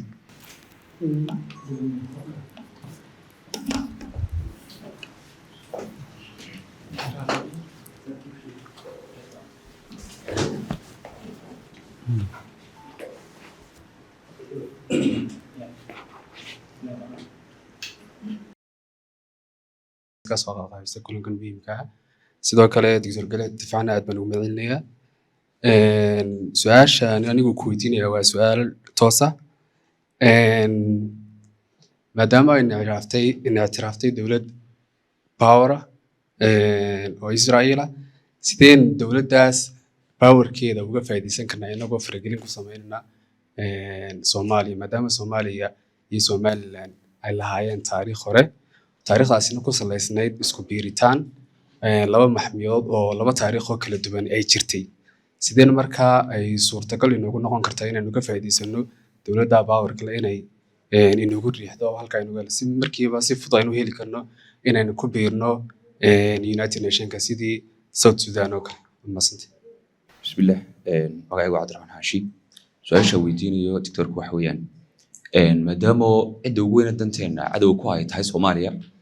badanka waxaan moodaa in Somaliland difaac ku jirto oo ay sugtoon inta Soomaaliya inaga aynu soo faragelinayso tusaale ahaan waxyaabaha saysadka gudaheena kale sida dagaalkii galbeedka iyo kii bariga oo kale waxyaabaha iminka ay horinayso ay ka mid tahay inay gobolada galbeedka oo kale ama xiga xadkaas Djibouti oo kale ay wax ka fuliso difaaca ma u bedeli karaan inagu weerar oo go'dololooyinka Soomaaliya sida maamul goboleedyada aan iyada ay sanina Puntland oo kale iyada lafteeda weerar diblomaasiyadeed aynu ku qaadno halkan difaac ku jiri lahayn. tarkaad baan u salaamayaa anigu su-aasheeda waxa weeye waxaa jira badanka waxay dadkeena waxay dhahaan keyskeena in maxkamadda caalamiga la geeyo oo ay ka garnaqdo marka inagu dee xubin kama nihin maxay shirarka caalamiga ahaa ama xeerarka caalamiga marka Israa'iil ma inaga caawin kartaa inay keyskeena qaado maxkamadda caalamiga geyso mise waa sidii Kosovo looma baahna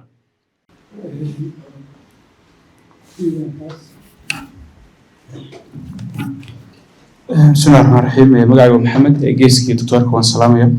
سؤال ويديني دكتورك حوين ما دامو علوان هاي علوان نمدا سي خطر من وجه هاي وحلقة با سي قف نمدي قفكي إن قفت هاي كون قوسين هاي وحلقة لفتي يسون وضنك لك هالي إنه كدي لبين إني معقول تاع مركا علوان نمدا سي إنه يعني دوري إنه إن العقون صدا من لو ذاك كرتا خطروا إنه وحيران وحتى تشريتان كي مش كسر كرا أدامو أني تشرين وحوانتيا لو سعني أي تاي إن شرسك حار لسما يوم بعلواني ما لقوا مع سنتين. لاش لحدي كوبا لحدي إسرائيل يو إسرائيل لنا يسيرين يعني أريد إن أنا صوق عليه هذا دليل كتير كذا وحش على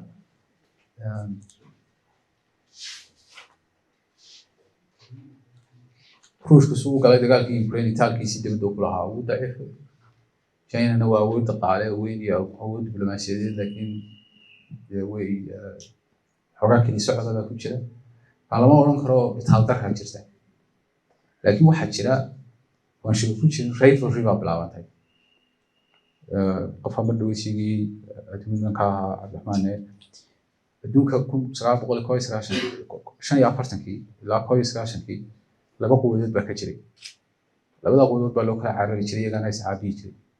marka USSR ku kurtay hal quwad baa soo hadhay Mareykanka laakiin hadda quwadii way bateen Mareykanka keligii kama adima adduunka wali waa Italy waa leeyahay laakiin kuma kaliya China waa awood India waa awood waxa kaloo jira awood goboleed wax la yiraahdo awoodda weyn marka Italy yaraato gobolada dadka jooga awood bay yeeshaan sida Turkiga Israa'iil Qatar kuwaas oo dhan waa awood goboleed regional powers way iskala bixinayaan marka tartankii baa badanaya marka tartanku saas u batana meelihii muhiimka ah waa lagu soo wada yaacaya marka dabcan ragabeedku waxay doonayaan inay gacanka cadbeed joogaan dadkaas ku bijirto wadanahooda ka ilaashanay China inaanay soo gaarin gaashi kale la xidhiidhay wadamada inagu ku jiraana mararka qaar way ku dagmaan arrinka dawladahan ku imanaya ma jirto dawlad iska ka jeclaatay ama saaxiibtiin dan bay u socdaan marka danahaaga iyo danahan sideebaad ay tahay inaad uga shaqaysid weey haddii isdhiibtidna way ku dhamaatay oo aad maaragtay u noqotid dalyar baabad Israa'iil sidee uga faa'iideysan karaa waa su'aal kale ahayd sideen uga mid noqono inuu riixdo qaramada midoobay uga mid noqono hadda waynu saxaabinay waynu dabaaldegnay waynu faraxsanahay laakiin marka laga hadlayo dalalka aan la aqoonsanayn weli waxaan haydaan aan la aqoonsanayn dadka qaar baa hadda aqoonsi la'aanta waynu ka baxnaa aqoonsi baa leenahay ma nihin dalaan la aqoonsanayn baa hal dal bayna aqoonsaday marka qaramada midoobay ka mid noqotay tools lagu aqbalaa duruuftan ka baxaysa examples kan si xakamada Kosovo boqol iyo 12 dal baa aqoonsan welina waxay ku tirsan yihiin dalalka aan la aqoonsanayn because aqoonsiga caynkan waa caga kuma taagna hadda Kosovo waxay ka shaqeynaysaa mar walba dawladaha aqoonsanaya qaar baa ka tagaya iyadoo 110 mar isid baa laga yaabaa in laba Serbia ka haysato oo sidii dad xoolo kala cishanayo kala noqonaysa marka xoolahaagi baa loo soo dhacaya marka qaar dawlad dan ka lahayd baa dankii cidii ka soo horjeedayeen waarkiisa waxaan cagaha adag kuma taagnin marka waa inaad noqoto smart sida uga faa'iideysan lahayd inaad ka shaqaysataa oo macnaheedu ay saad u badsan lahayd dalka kale ku ictiraafaya dalkan ay haysaana sidii aad su'aasha dambaan kaga jawaabi doonaa aad uga faa'iideysan lahayd marka waxaan leedahay kun talaabo hadday inoo dhinaayeen hal talaabo kaliya ayaynu qaadnay laakiin dee talaabadii koowaad oo ugu muhiimsan weey su'aasha ku xidhiidha tan la xidhiidhana waa su'aasha la xidhiidha difaac weyn ku jira waana doqonnimo xageena difaacaasi sababtii doqonnimo xageena u tahay waxa weeye Soomaaliya way naga Itaaliyarta dhaqaale ahaan way naga Itaaliyarta ciidan ahaan way naga Itaaliyarta maskax ahaan way naga sinaba dee wadinka arkay naftii waa haysa ciidamo shisheeya ilaalinaya madaxweynahoodu waa haddii maanta ciidamada Afrikaanka reer galbeedka lacagta siiyaan lacagta ka joojiyaan ciidamadaasina sida ugu dhaqsaha badan haleelka bay meesha uga baxayaan isla markay saa uga baxana saacada gudaheed al-shabaab baa haysta Muqdisho waa fact cid walba soo gashay marka dad naftoodii sidaa loo hayaa inay adiga laftaada ku dhibtaa wax eeda iyagu leeyihiinba maba aha waa mistake xaggeena ka yimid inaga waxay noqonay in waard baynu noqonay gudaheenu baynu ku mashquulsanahay laakiinse we were yes quality laakiin ma baahan inay noqono waayo nolosheena eg mararka qaarkood runtan oo sideeda loo qaataa wanaagsan si kasta oo qaraadhahay inaga wadada ugu fudud ee qaramada muddo kaga noqon karaa waxay martaa xamar bay dhex martaa Israa'iil ma dhex marto Washington ma dhex marto Saudi Arabia ma dhex marto waxay dhex martaa xamar wayna focuskaaga gelisaa sideeda xamar uga qaadataa waraaqda ama gacanta marooji ama ka farsamayso ama dadku dhex samayso sidaba that should be top priority ga aqoonsi raadinteeda number 1 ay noqotaa dawladaha kale in aqoonsi ka raadinayna waa in number 2 ga noqdaan waayo hadda dawladaha in aqoonsi ka raadsanayno waa inaad u adeegsan kartaa inaad Soomaaliya gacan maroojisid laakiin ha moodin in end ki tahay yani aqoonsigu waa wado ay meeshii loo socday aqoonsiga Israa'iil waa wado ay meeshii loo socday ma taas laakiin waxaan moodaynaynaa fursadaas inuu jirino xamar maxay naga galay baa la leeyahay shaqo khayr midna wala tegmeen xamar wax kasta ay naga galay wax kasta xamar inaga xiran xamar ka kaawan inuu ka shaqeysana marka hore wanaag baynu ka shaqeysanayna laakiin waxa qaba dadka baan hay aan hadda qarinayna la dhex galo hala saameeyo haddii imaaraadka iyo qatar iyo Djibouti oo aanay isba aqoon ay saameeyeen inagoo isku afa oo si walba u naqaano xarfaan ku ah oo inuu saameeyno waa in cid gaar oo dedicated ah oo wax shaqo kale aan qaban ay jirtaa oo Soomaaliya ka shaqeysato kiiskan maxkamadda way geyn karaa ma sababo badan aanay maxkamadda suurtagal ku hayn baa jirta marka taa waqti badan yaan iska galmin sabab badan oo sharci macnaheedu ayaa jirta oo ay suurtagal ku haynin bilaas maxaa markii dhawteedin ku yiri bilowgii horeeyay maxkamadda caalamiga adduunka ma jirto magacay sidata maxkamaddan international court magaca international iska ah is not actually international court ma because maxkamaduhu waa meel Soomaaliya cid kastoo haysataa soo tagto meeshani ma aha meel cid walba haysataa soo tagto waxa isla tagi karaa oo kaliya dawladaha xubinta ka iyaga laftigooduna iskama tagi karaan waxay actually isku hayaan waa inuu jira midna Israa'iil inta iska dhaqaaqdo Soomaaliya iskama soo ashkatin karto waxa waran maxay ka xumaysay Soomaaliya dal kale wakiil ka ah xasiyan iyo qolaan aqoonsi lahayn baan anigu qareen u ahay ma soconay marka halka waxayna waqti badan iska galween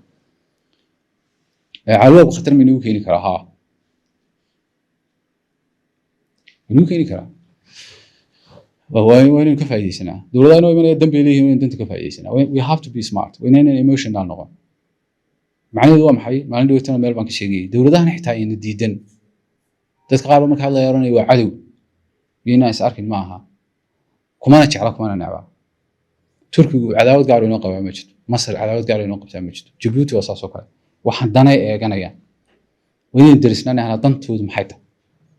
dantoos markaad qofkan faahto waxa suuragal in wadadii ka dhaqaajisatay anaaba danta wax kala qaban kara oo adiga ku soo raaco because caashqiga iyo xamar ka dhaxeeya ma jiro inaga iyo muqdishimiin kala duwan muuqaalahan laba qowmiyad kala jaada ma nihin dhulkun baynu kala duwan marka ma jirto cid xamar jecel oo Soomaaliland neceb ma jirto cid Soomaaliland iska jecel oo xamar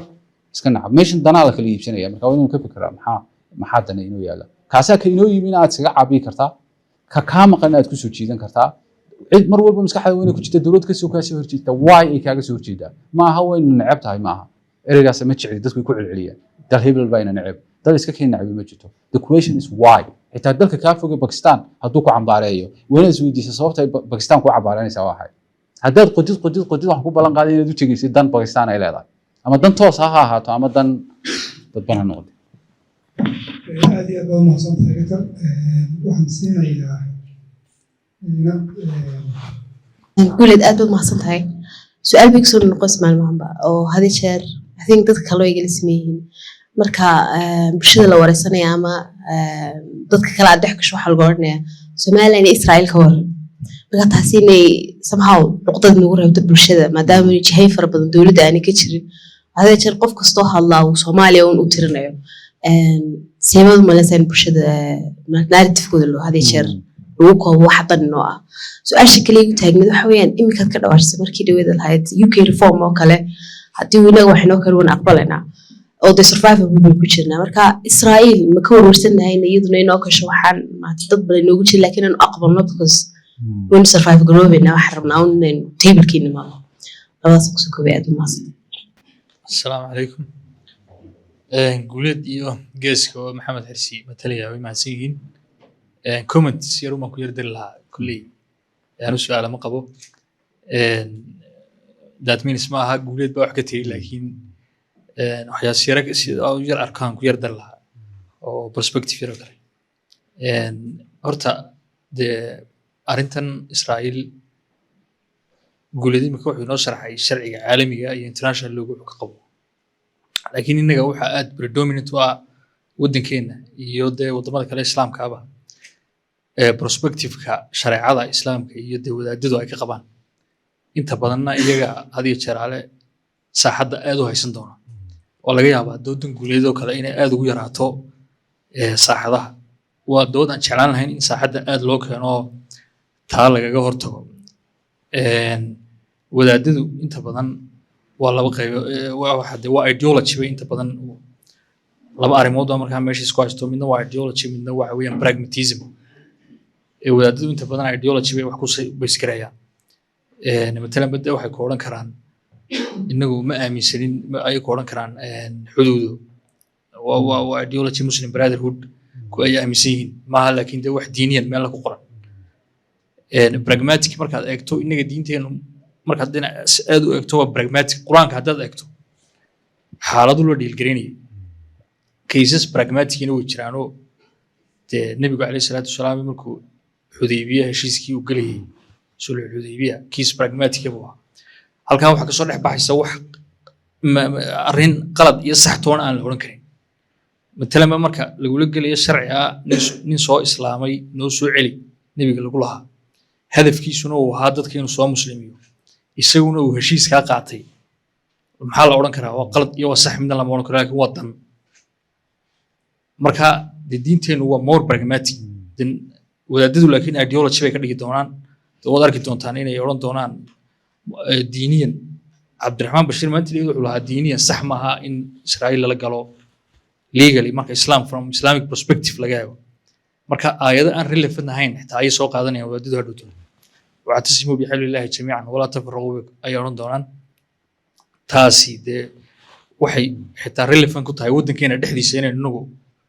aynu xadhigga ilaahay wada qabsanno ina iska ilaalino wixii gudaha inaga soo gelaya taasi waa ta diinta ta morality iyo marka laga hadlayo maxaa la yidhahdaa statecraftka beri baa nin la yidhaahdo mahdi xasan baa wuxuu waraystay oday jaraal durani la yidhahdo Pakistan sirdoonkeeda haysan jiray barnaamijkan head to head markaa wuxuu weydiiyey Afghanistan markii aad u ogolaateen inuu Mareykanku weeraro morally sidaad u aragtaa intaasoo dadaa ku dhintay oo lagu laayay marka odaygii si jawaab kale looga filiyay baa wuxuu yidhi morality statecraftku markuu meesha soo galo morality takes the back seat buu moogtay marka statecraftka marka laga hadlayo dee wax morality inagu Soomaaliya ku biirnay walaaltinimadu doonaynay waxaan doonaynay inaynu cadow iyo wax iska celino ama wuxuun daadu waxay ku beesgareysay Soomaa laakiin resultkii wuxuu noqday inay inagu ku baabaano we are still suffering resultku muu noqonin inaynu wax wanaagsan ka helo marka go'aan rational ma hayn moogtay marka that's morality waxaad ku samayso wax la mid oo morality oo wanaagsan inaanad helin baa laga yaabaa ta kale iyaduna meesha ku jirtaa waxa weeyaan bini aadamka marka la eego international relationska dawladdeenu go'aan bay qaadatay go'aanka ay qaadatay waxay ahayd inay Israa'iil mutual recognition oo dhex maro mutual recognition ka dhex maray dawladuhu marka la eegayo niman badan oo international relationska dhiga oo John Mishemer la yiraahdo ugu caansan Mareykanka buu qoray state dawladuhu say u fikiraan la yiraahdo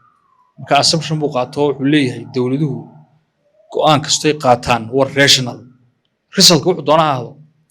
marka inagu waxaan u consider garaynaynaa dawladdeenu go'aankay qaadatay Israa'iil inay ictiraafka accept garayso iyaguna ictiraafto inuu go'aan rational ah uu ahaa ayaynu u accept garaynaa marka intaas uma kusoo koobi lahaa yaanay macnaheedu waxa dhici kara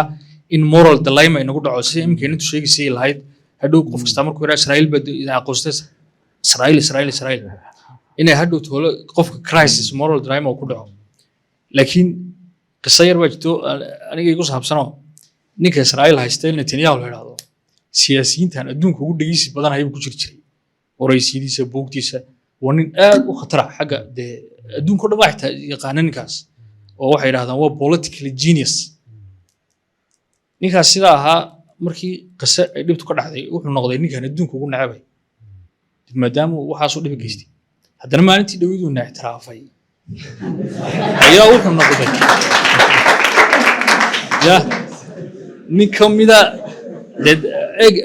dream baa jiray markuu madaxweynuhu lahaa waxaa laga yaabaa inaynu December hello aqoonsi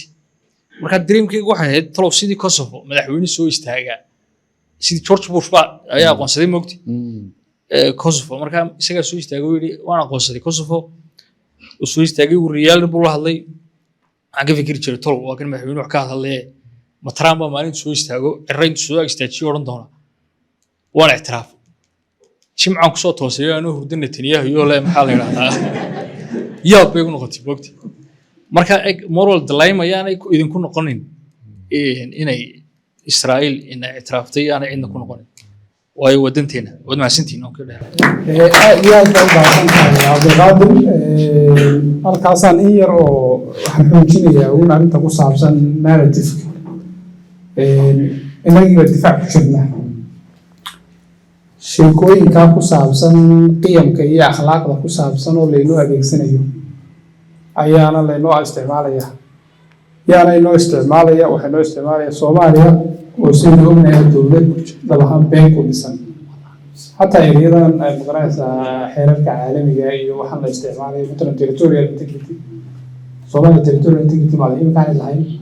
sharcigeena kuma qorna kii hore la ansixiyay kan xataa hadda kuma qorna marka qofka Soomaaliga muwaadinka la qeexayo kuma qorna sovereignty oo hatta xamar baan soo fariin ku ahayn sidoo ognahay xiriirada dawladaha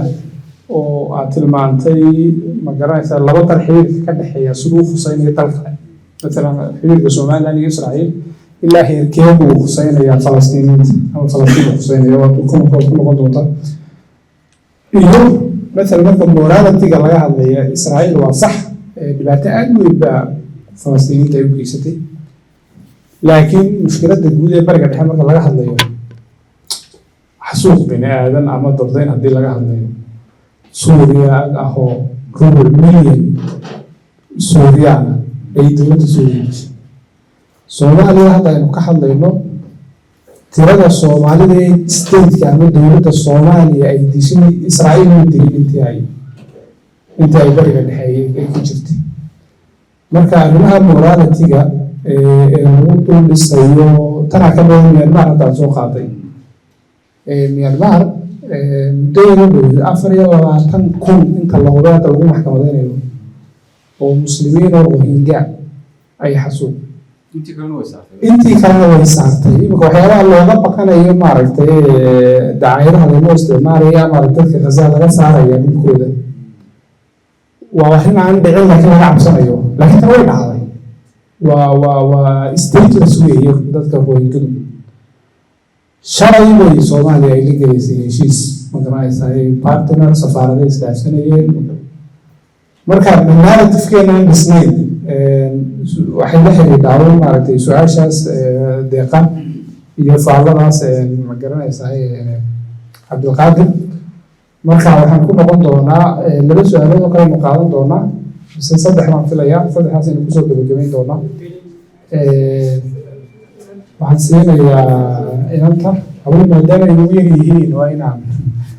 aragtidooda dad badan ka tabayaan بسم الله السلام عليكم ورحمة الله تعالى وبركاته دمانتين ومهاتنتين أو بهرية دكتور جولاد ديجينا شرفت بدل لسه ونعكسنا وده هنا يا برنامج كناد بين السلام يا إير وحسوسين إنه النبي يقصلنا زي ما ضشنا وقرح بالناطق اللهم صل على محمد أستاذ مقعي جوا مرو مختار هدي عن سؤال دكتور وهذا حويا مترتا خطرة هنا سومالا نقطة wadal ay ku loolamaan quwadaha adduunka ama gobolku maadaama xiriir dhow la yeelatay imika Israa'iil sidee baa looga gaashaaman karaa khatarta xiriirkaas ka dhalan karaysa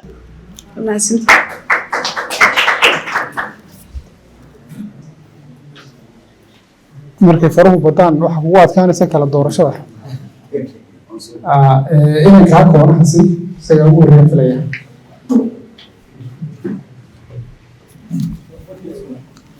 بسم الله الرحمن الرحيم الله الرحمن الرحيم جليد يوم حلو والسلام يا كسب الجاشنا والسلام يا سؤال شيء وحوي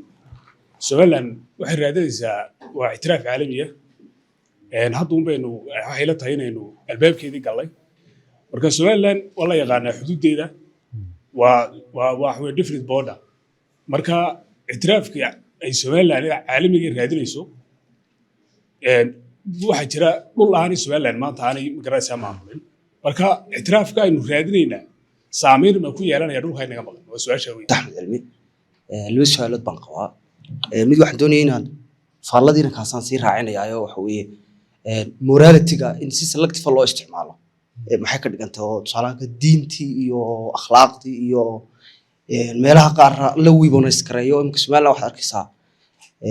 dadyo ka soo horjeeda waxay weaponize gareynayaan tusaale laba mas'alo isku mid ah oo xagga diinta macnaha masaafo isku mid ah sharciga diinta Islaamka u jira akhlaaq ahaan diin ahaan ayaa midna lagu weaponize gareynaya oo adiga lagu isticmaalaya midna wax iril fana laga dhigaya soo tusaalahan kale in dadka Falastiiniinta la yahay la soo qaxinaya kuwa Myanmar already la qaxiyayba inaan hoos loo dhigo sheekadooda oo shelfka hoos la geeyo taasi waa mid oo waxaan doonayaa faallada lagu soo daro qodobka labaad aan su'aasha weydiinaya wax weeye waxaad moodaa dadkii reer Somaliland 26kii bisha markii waa Israa'iil baa ina aqoonsatay waa la dabaaldegay waxa laakiin ilaa hadda magnitude-ka macna xajmiga aqoonsiga Israa'iil wuxuu ka dhigaya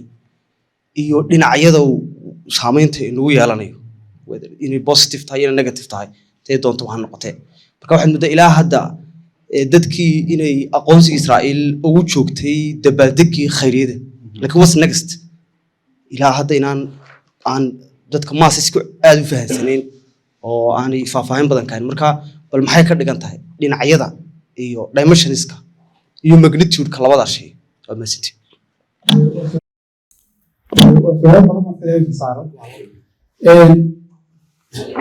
tanaasulayna laban raadinayna inaan kaa u dambeeya iyo waxaad siin doontaa inaan kaa dhashay kasoo horeeya anigu waxaan ku darsan lahaa hal faalun baan ku darsan lahaa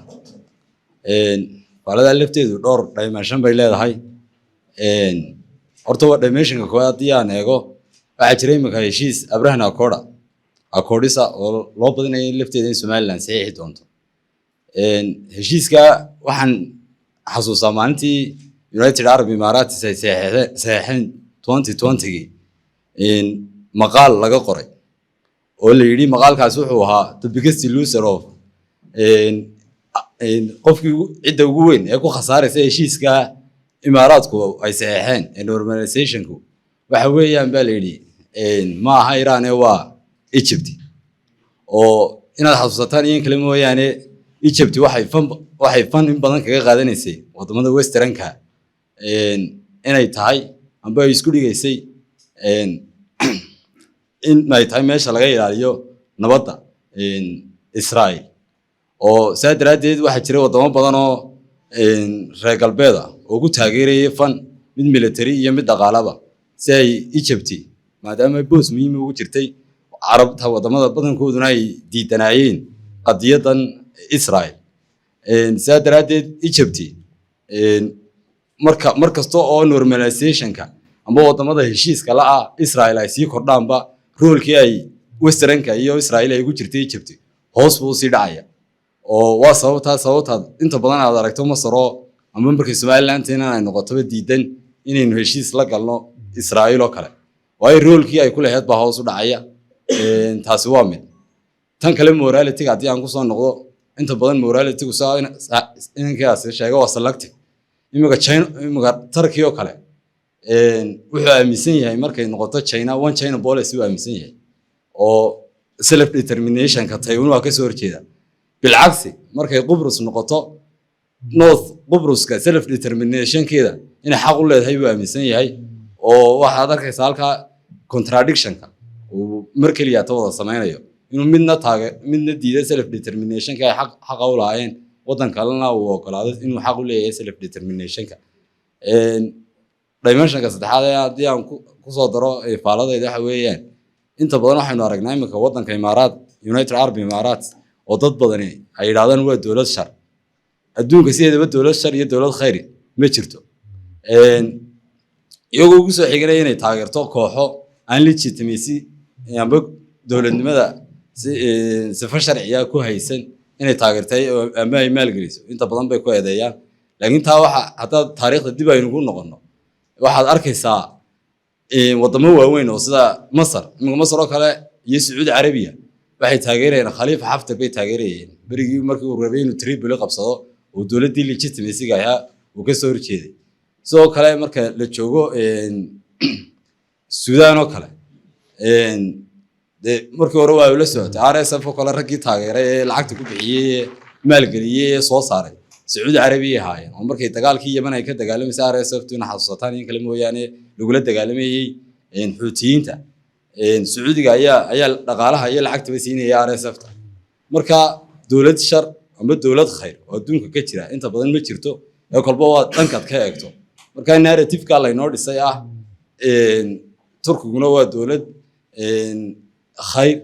imaaraadkuna waa dowlad shar waxa laaliyax ka jira ma jiraan inaynu narrative-yada qaar meelaha ka imanayaan soosiskooda iyo cidda dhisaysa inaynu iska eegna ayaa muhiim taasoo kusoo yaanay nagu doqonsanen waxaas baad leedahay u dhiibeen su-aashaasaan kusoo xidhi doonaa inoo soo ururgelis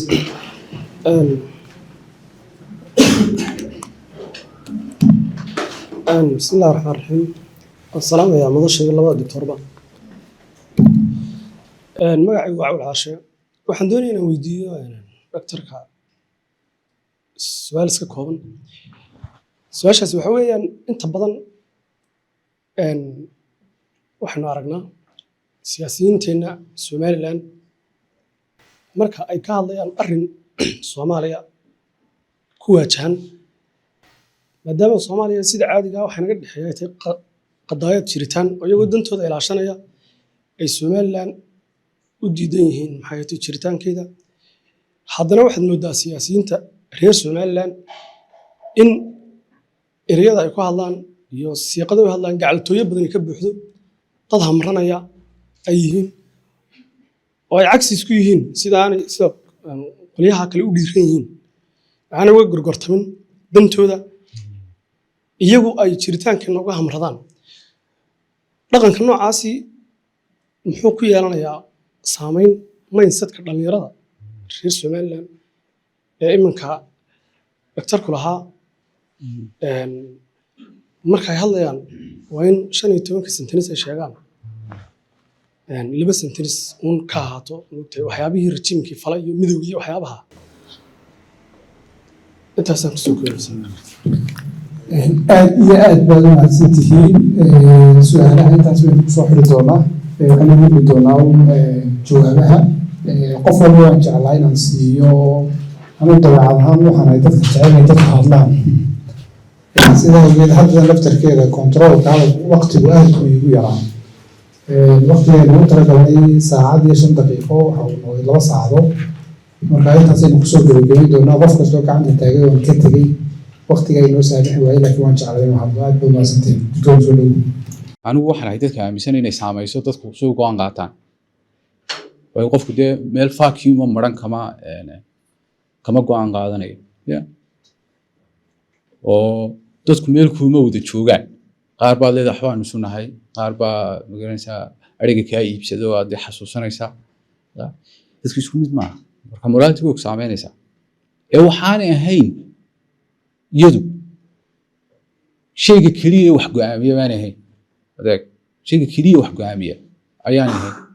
marka haddii mid cunsuriya uu yidhaaho dadka madowga kacaayo dal Yuruba adigana arrimaha dibadda inuu kula xiriiro oo ogol yahay kuma khasbanid inaad moralkaaga intaad u tuurtid taadi waa qof wanaagsan still qof xun baad u taqaanaa waa uu ku ahaan karaa qof xun waxba soo mid xun habaar qaba muslimiintu uu neceb yahay waa islamophobic dadka socotada uu neceb yahay inkaar baa ku dhacday necbow ha bedelin moralkaaga aniga say inuu ila xiriiraabo doonayaa xiriirkayga soo ku salaysan inta aan heshiiska ku nahay ayaan la yeelanay taa waa in la kala saaraa oo marka la leeyahay danteena raacano yaan la moodin la leeyahay qalbiga iska mayd qof bini aadan ah tahay wixii xunna dadka bini aadanka neceb adna diid dadka laayaha jeclaan habaar ha ku dhaco habaar ya kuwa xisubtiina waxay ka dhaxayeen iska soo dhaweyso ya morality ka tagin anigu waxaan qabaa morality muhiim yahay laakiin waxa weeye adigu xiriirkaad ummadda la leedahay markaad state tahay qof kama hadlayo guuleed lagama hadlayo waxaa laga hadlaya state dal dee waa inaad danahaagii aad ilaashataa stateskuna waxyaabaha khaladka ugu weyn maca siyaasaddiina arrimaha gudaha khalkhaliya wax ka mid ah stateku dee moralla male ilaahna ma yaqaano diinna ma yaqaano because stateku waa manoole waa inaad taa fahamta waa artificial yaa ilaahay ka baqa waa morale soo qof maaha miyaad oran kartaa gidaarkan geeskaa la yidhaahdaa ilaahay ka baqo dee muxuu ka baqa stateku waa artificial waa wax la abuuray ma fahamtiin male wuxuu aaminsan yahay ma jiro waxba ma aamini karo stateku because it doesn't dee male qof maaha human ma conscious male state dadka stateka maamula dareen leh cabdiraxmaan ciro madaxweynaheena baa qof ahoo dee si uu noolo wax ka fikira soo maa oo siyaasadana inoo go'aamiyey laakiin state somaliland la yahdo meel taagan dee ma jiro waa kula dadka taas way ka yara khaldan tahay oo waxa laga dowladdaas meelaha ka baqdo dee say uga baqaysaa meelaha bay garanaysaa oo dowladba waxay ya marka haddii stateskan dunida jira ay jiraan states diinta islaamka kitaabka ka baadha siyaasadda arrimaha dibadda haddii jiraan dee waa wax wanaagsan inana kitaabkanu ka baadhana waynu wada hadlay laba wadaadaynu leenahay haddaad garanaysaan siyaasad qur-aanka ka baadha arrimaha dibadda foreign policygeeda ay go'aamiso islaama ii garanaysaan dee waa wax wanaagsan inana qur-aankaynu ka baadhana laga yaaba inaynu israacno dee sooma dee waanaba garanayna anigu siyaasadda arrimaha dibadda ku salaysan tahay bibleka ama qur-aanka ama hinduga ama booliisa anu ma garano dowladaha islaamka laba dowlad baa sheegtay inay diin ku shaqeeyaanoo dee labada midna waxmaynaan weydiisan midna waa iiraan midna waa taalibaan labada dowlad baa yidhahda islaamka dowladaha islaamka arrimaha iyagu waxay ku salaysan yihiin diin anu xusuustayda doctor garanmaya dowlad saddexaad oo islaam oo tiri iyo al-shabaab hadday dowlad noqoto definitely laakiin waxaa deer meel maamula labada kooxood baa yidhi diin baan ku salaysanaa iyo inay dee ka runtahay inaanay ka runhayn ma garanaya marka qofka kugu yidhaahdo arrimahaaga dibaddu diinta kuma salaysna dee cidday diinta ku salaysan tahay soo fadhiisidhe ma diidin ilan diinta isma hayne meesha ay shuyuukhdu tahay wasiirada arrimaha dibadda oo qur-aanka sidatay iyo xadiisku hala soo helo laakiin dee meeshan soomaaliya wasiirkeeda arrimaha dibadda inuu diinba war haynin maaha inuu adiga ku yidhahdo diinban war hayo marka anigu waqti badan iyo iskama geliya arrinta moralityga because arrinta morality waa internal waa arrin inaga laynala hadlayo dowladahan in la xiriirina lama hadlayo inaga hadda inta shuush laynagu furo soo maa marka inaguna howlo badan baynu ka soo baxnay waayo ninka morgan wuu dhintay miyaa horta wuu dhintay morgan iyo kuwa lamid ninkii xamar u joogaan ixtiraamaa ee yidhaahdo waa dowladdii hore ummadda soomaaliyeed aniga in moralityga la hadlo ma suuragalba hadduu anigaba iga nixi waayey dhimashadayda ka nixi waayey si u yidhaahdaa falastiin baan ka naxayaa dhimashadeeda ka fog ninka calisanata midkiisii maraykan kasoo dhoofsaday maamuusahaan wasaaradda gaashaandhigga ugu aasiyey oo waa ninkii labaad calisanata ninkii labaad inuu ka hadlo exactly anigii baa dafarsanta hadda wasiir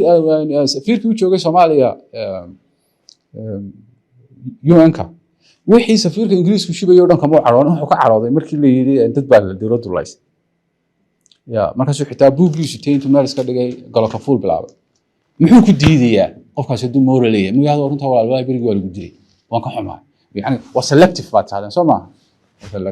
selective outrage dee taa adaa lagugu khaldaya haddaad adigu qaadatidna waa adaa doqona eebba kuma leh haddii intuu kugu akriyo mid waxaad degeysatid waad degeysatid adaa khaldan because adduunka suu shaqeeyo aad waad garanaysaa qur-aankana waad akhrisaa wadaadna waad leedahay marka muxuu nin xamad joogaa qur-aanka aga akhriyaya dadka masaajidada lagu leynayo xal u helo soota masaajidkii birta layskaga aslayo dowladuhuna consistent maaha inankaasa example fiican usoo qaatay turkiga turkigu qubrus waa dal madax bannaan buu leeyay keligiisaa tuurta ku sita taariikh kalena oo madax bannaanina ma bale ruushku wuxuu sitaa abkhaasiya iyo south ossetia somalilandna wuxuu leeyahay lama yeelayo dee say u tahay consistent south africa waan ku jecelahay inay dacwad geysay ICJ ya waan ku faanaa markaynu aragno dowladda afrikaan oo difaacaysa xuquuqda dadka falastiiniyiinta laakiinse putin oo maxkamaddu waaran u jirtay ma xidho international law isku lama dhaqmayso putin dad baad laysay baa layidhi maxkamadda waaran bay u jirta ma xidhayso ma qabanayso dowladdu consistent kama aha xeerarka caalamiga iyo dhaqamada marka adiga wax gaadayaan lagugu boodsanay adiga maxaa ku danays weydii taasi waa very important way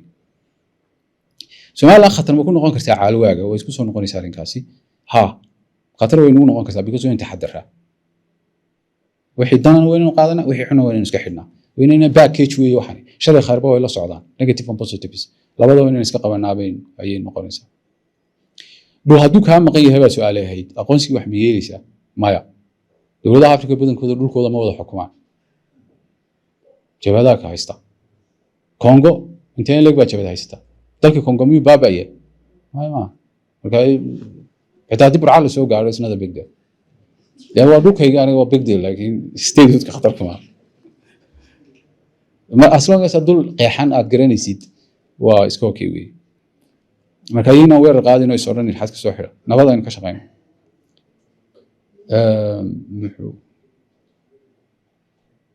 arrinka expectationka in la maareeyo muhiim qofkii su-aasha inay weydiiyaan garanay maxaynu xajmiga uu leeyahay aqoonsigani yani hadda dadka waxay fahmeen in aqoonsigii la helay oo ay sheekadu dhammaatay aqoonsigii wadadii weli way socotaa inaynu markaa expertka manage garanayo hawshii weli inteedii banneed inay harsan tahay ee albaabkii uu bannaanaaday in rajaynaa baabka in la soo maro weeye laakiin macnaheedu maaha inaynu aqoonsigiiba u yimi oo because af soomaaligana waxaa ku jirto siyaasiyiinta odhan jireen aqoonsigii baa inoo imanaya iyo aqoonsigii daaqadu siduu yahay hal entity oo hal mar la heli karo sida qasriga aad isku maraysid saas ma aha waa in dowladahan oo dhan ku aqbalaan qaramada midoobay ka noqoto shaqadaas shaqo dhow ma aha waa shaqo waqti dheer inooga harsan marka ayaynaan is dhiganin soomaaliya iyo siyaasadeeda marka laga hadlayo in waxa la cadaawad badan baa dadku arrinkaasi taxadar bay u baahan tahay sababtan isla taxadar ugu baahan tahay waxa weeye laba arrimood mid waxa weeye Soomaaliya hadda xukuumaddan way ka duwan tahay waan ku amaana berigii hore waxa Soomaaliya looga hadli jiray sidoo ay tahay hal shay monolithic oo kudlad ahaan baa loo maagi jiray laakiin Soomaaliya way kala duwan tahay Soomaaliya lafteeda isku dhex jirta matalan qofka jooga Baydhaba waxaan qabaa inaanu dib weyn ka qabin haddii aynu madax bannaanaato inaan cillad weyn u arkayn intay iska tagaan iska keenfasixaa haddii wax la weydiinayo waxaa la mid ah webiyada iska jooga ee beeraleyda ah ee aan shidada bay nagu haysan siyaasadana muhiim bay u ahayn laakiin ereyo aan wanaagsaneyn baynu isticmaali jiray ama waxaynu odhanaa waa qadaad weyn ama waxaynu odhanaa ereyo dadka oo dhan maagaya taasi waxaad abuuraysaa dad adiga qaar ku taageeri lahaayeen baad ka dhigaysaa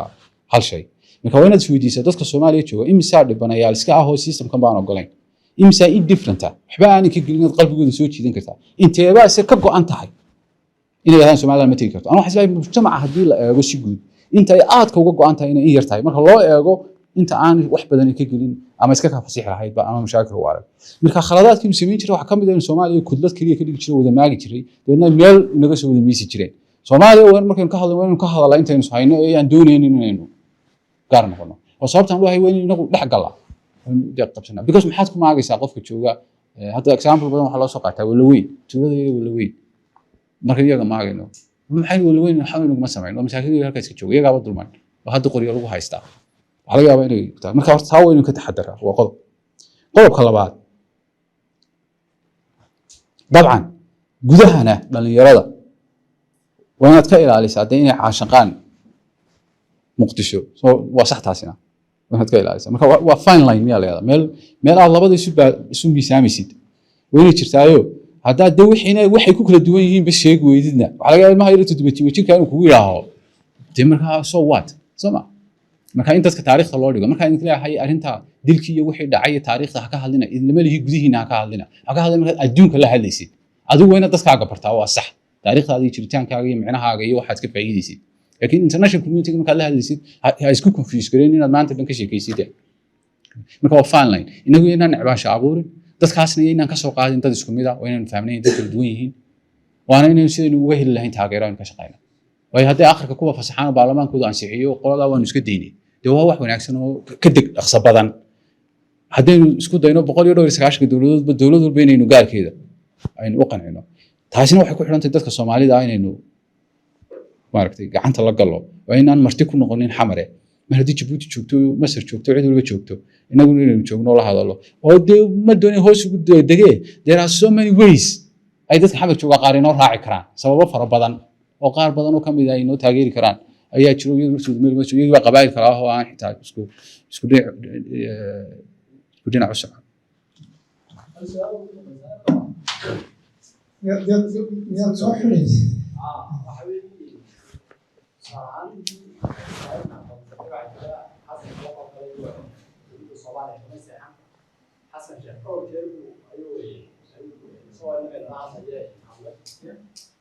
intaa ma arag markii la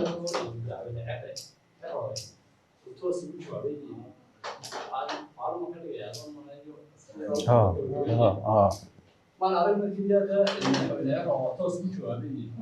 xasan sheekh marka halkan waxaa la oran karaa xasan madaxweynaha uu guursanaya oo jaraysanaya oo xaqeeqa ka saaha mise waxay aad ugu jawaabo maadaama labadaba la isku dhibanahay oo mise waxa uu ugu jawaabo dee xasan meelo badan buu ka hadlaa balaa ciro way ku adkaan in maalin walba u jawaabo waxaan baranka qaarku masaajidka ku dhex khudbadeynaya oo waa sheekh mar ciidamada u tegay dowladda Soomaaliya anigu saan aaminsanahay intii u dambeysay dowladda Soomaaliya intii u dambeysay sidii ay u shaqeynaysay dambe inoogu jirtay anigu hadda markuu hadlayo fiqi oo kale ma dhibsado I like it because waxaan ogahay marka laga hadlayo mujtamaca gudaha Soomaaliland inay midaynayso local audience gaani bay u taqaanay ay sinabtu diiriye markuu dadka ciqaaba hargeysa ayay dadku waxay u carari jireen xadkay ka talaabi jireen sinabtu u tagi jireen marka waxaan jiray waa diiriye waa jeclaan inuu sii joogo marka hadallada fiqiyo xasan ku hadlayaan waa unified gudaheennii inaga waxba inama yeelayaan laakiin dadkeennii bay tusayaan actually because way jireen to be fair dad midnimada raja ka haysay Soomaaliland way jireen wax laga yaabaa haddana inay jiraan dad aaminsan mabda ahaan oo aaminsan oo isla malaha waxa wanaagsan in Soomaali midoodo marka arkaan xamar waxa ka socda fiqiiradaha la duqeeyo loo yiraahdo inoogu yeero Sacuudigu hargeysa duqeeyo walaalkii biyaha laga jaro sida culimada qaar ka hadlaysay waxyaabaha wadaadada saameeyo waxa kamid ah markii dadka qaar dadkii ka dhintay meedkii soo qaadi kari waayeen lagu yiri cashuur baa laga rabaa inay xamar tagto these things are good for us marka ha dhibsanin dadka u shid waliba aad kor ugu qaad marka maqaxyaa fadhidid si aad u dhageystaan marka waa dadku ha fahmaan reality-ga dhabta ah ee xamar taala waxay tahay runtu tahay because iyaga afkooda ku sheeganaya waxay runtu tahay haddii qofku colaad rabo oo dagaal rabo dadkaagu ha ogaadaan qof kasta oo inagala soo qayb galay halkan fadhiyo nala mahadcelinaya waqtigiisa qiimaha badan iyo dhegeysiga waxaan u mahadcelinayaa Dr. Guuleed oo runtii lecture waqtigiisii taagan inoo jeediyey iskaasoo fiican aynu inoo raacday kulankan intaas ayuu inoogu gabagaban doonaa aad iyo aad baad mahadsantihiin ha wanaagsan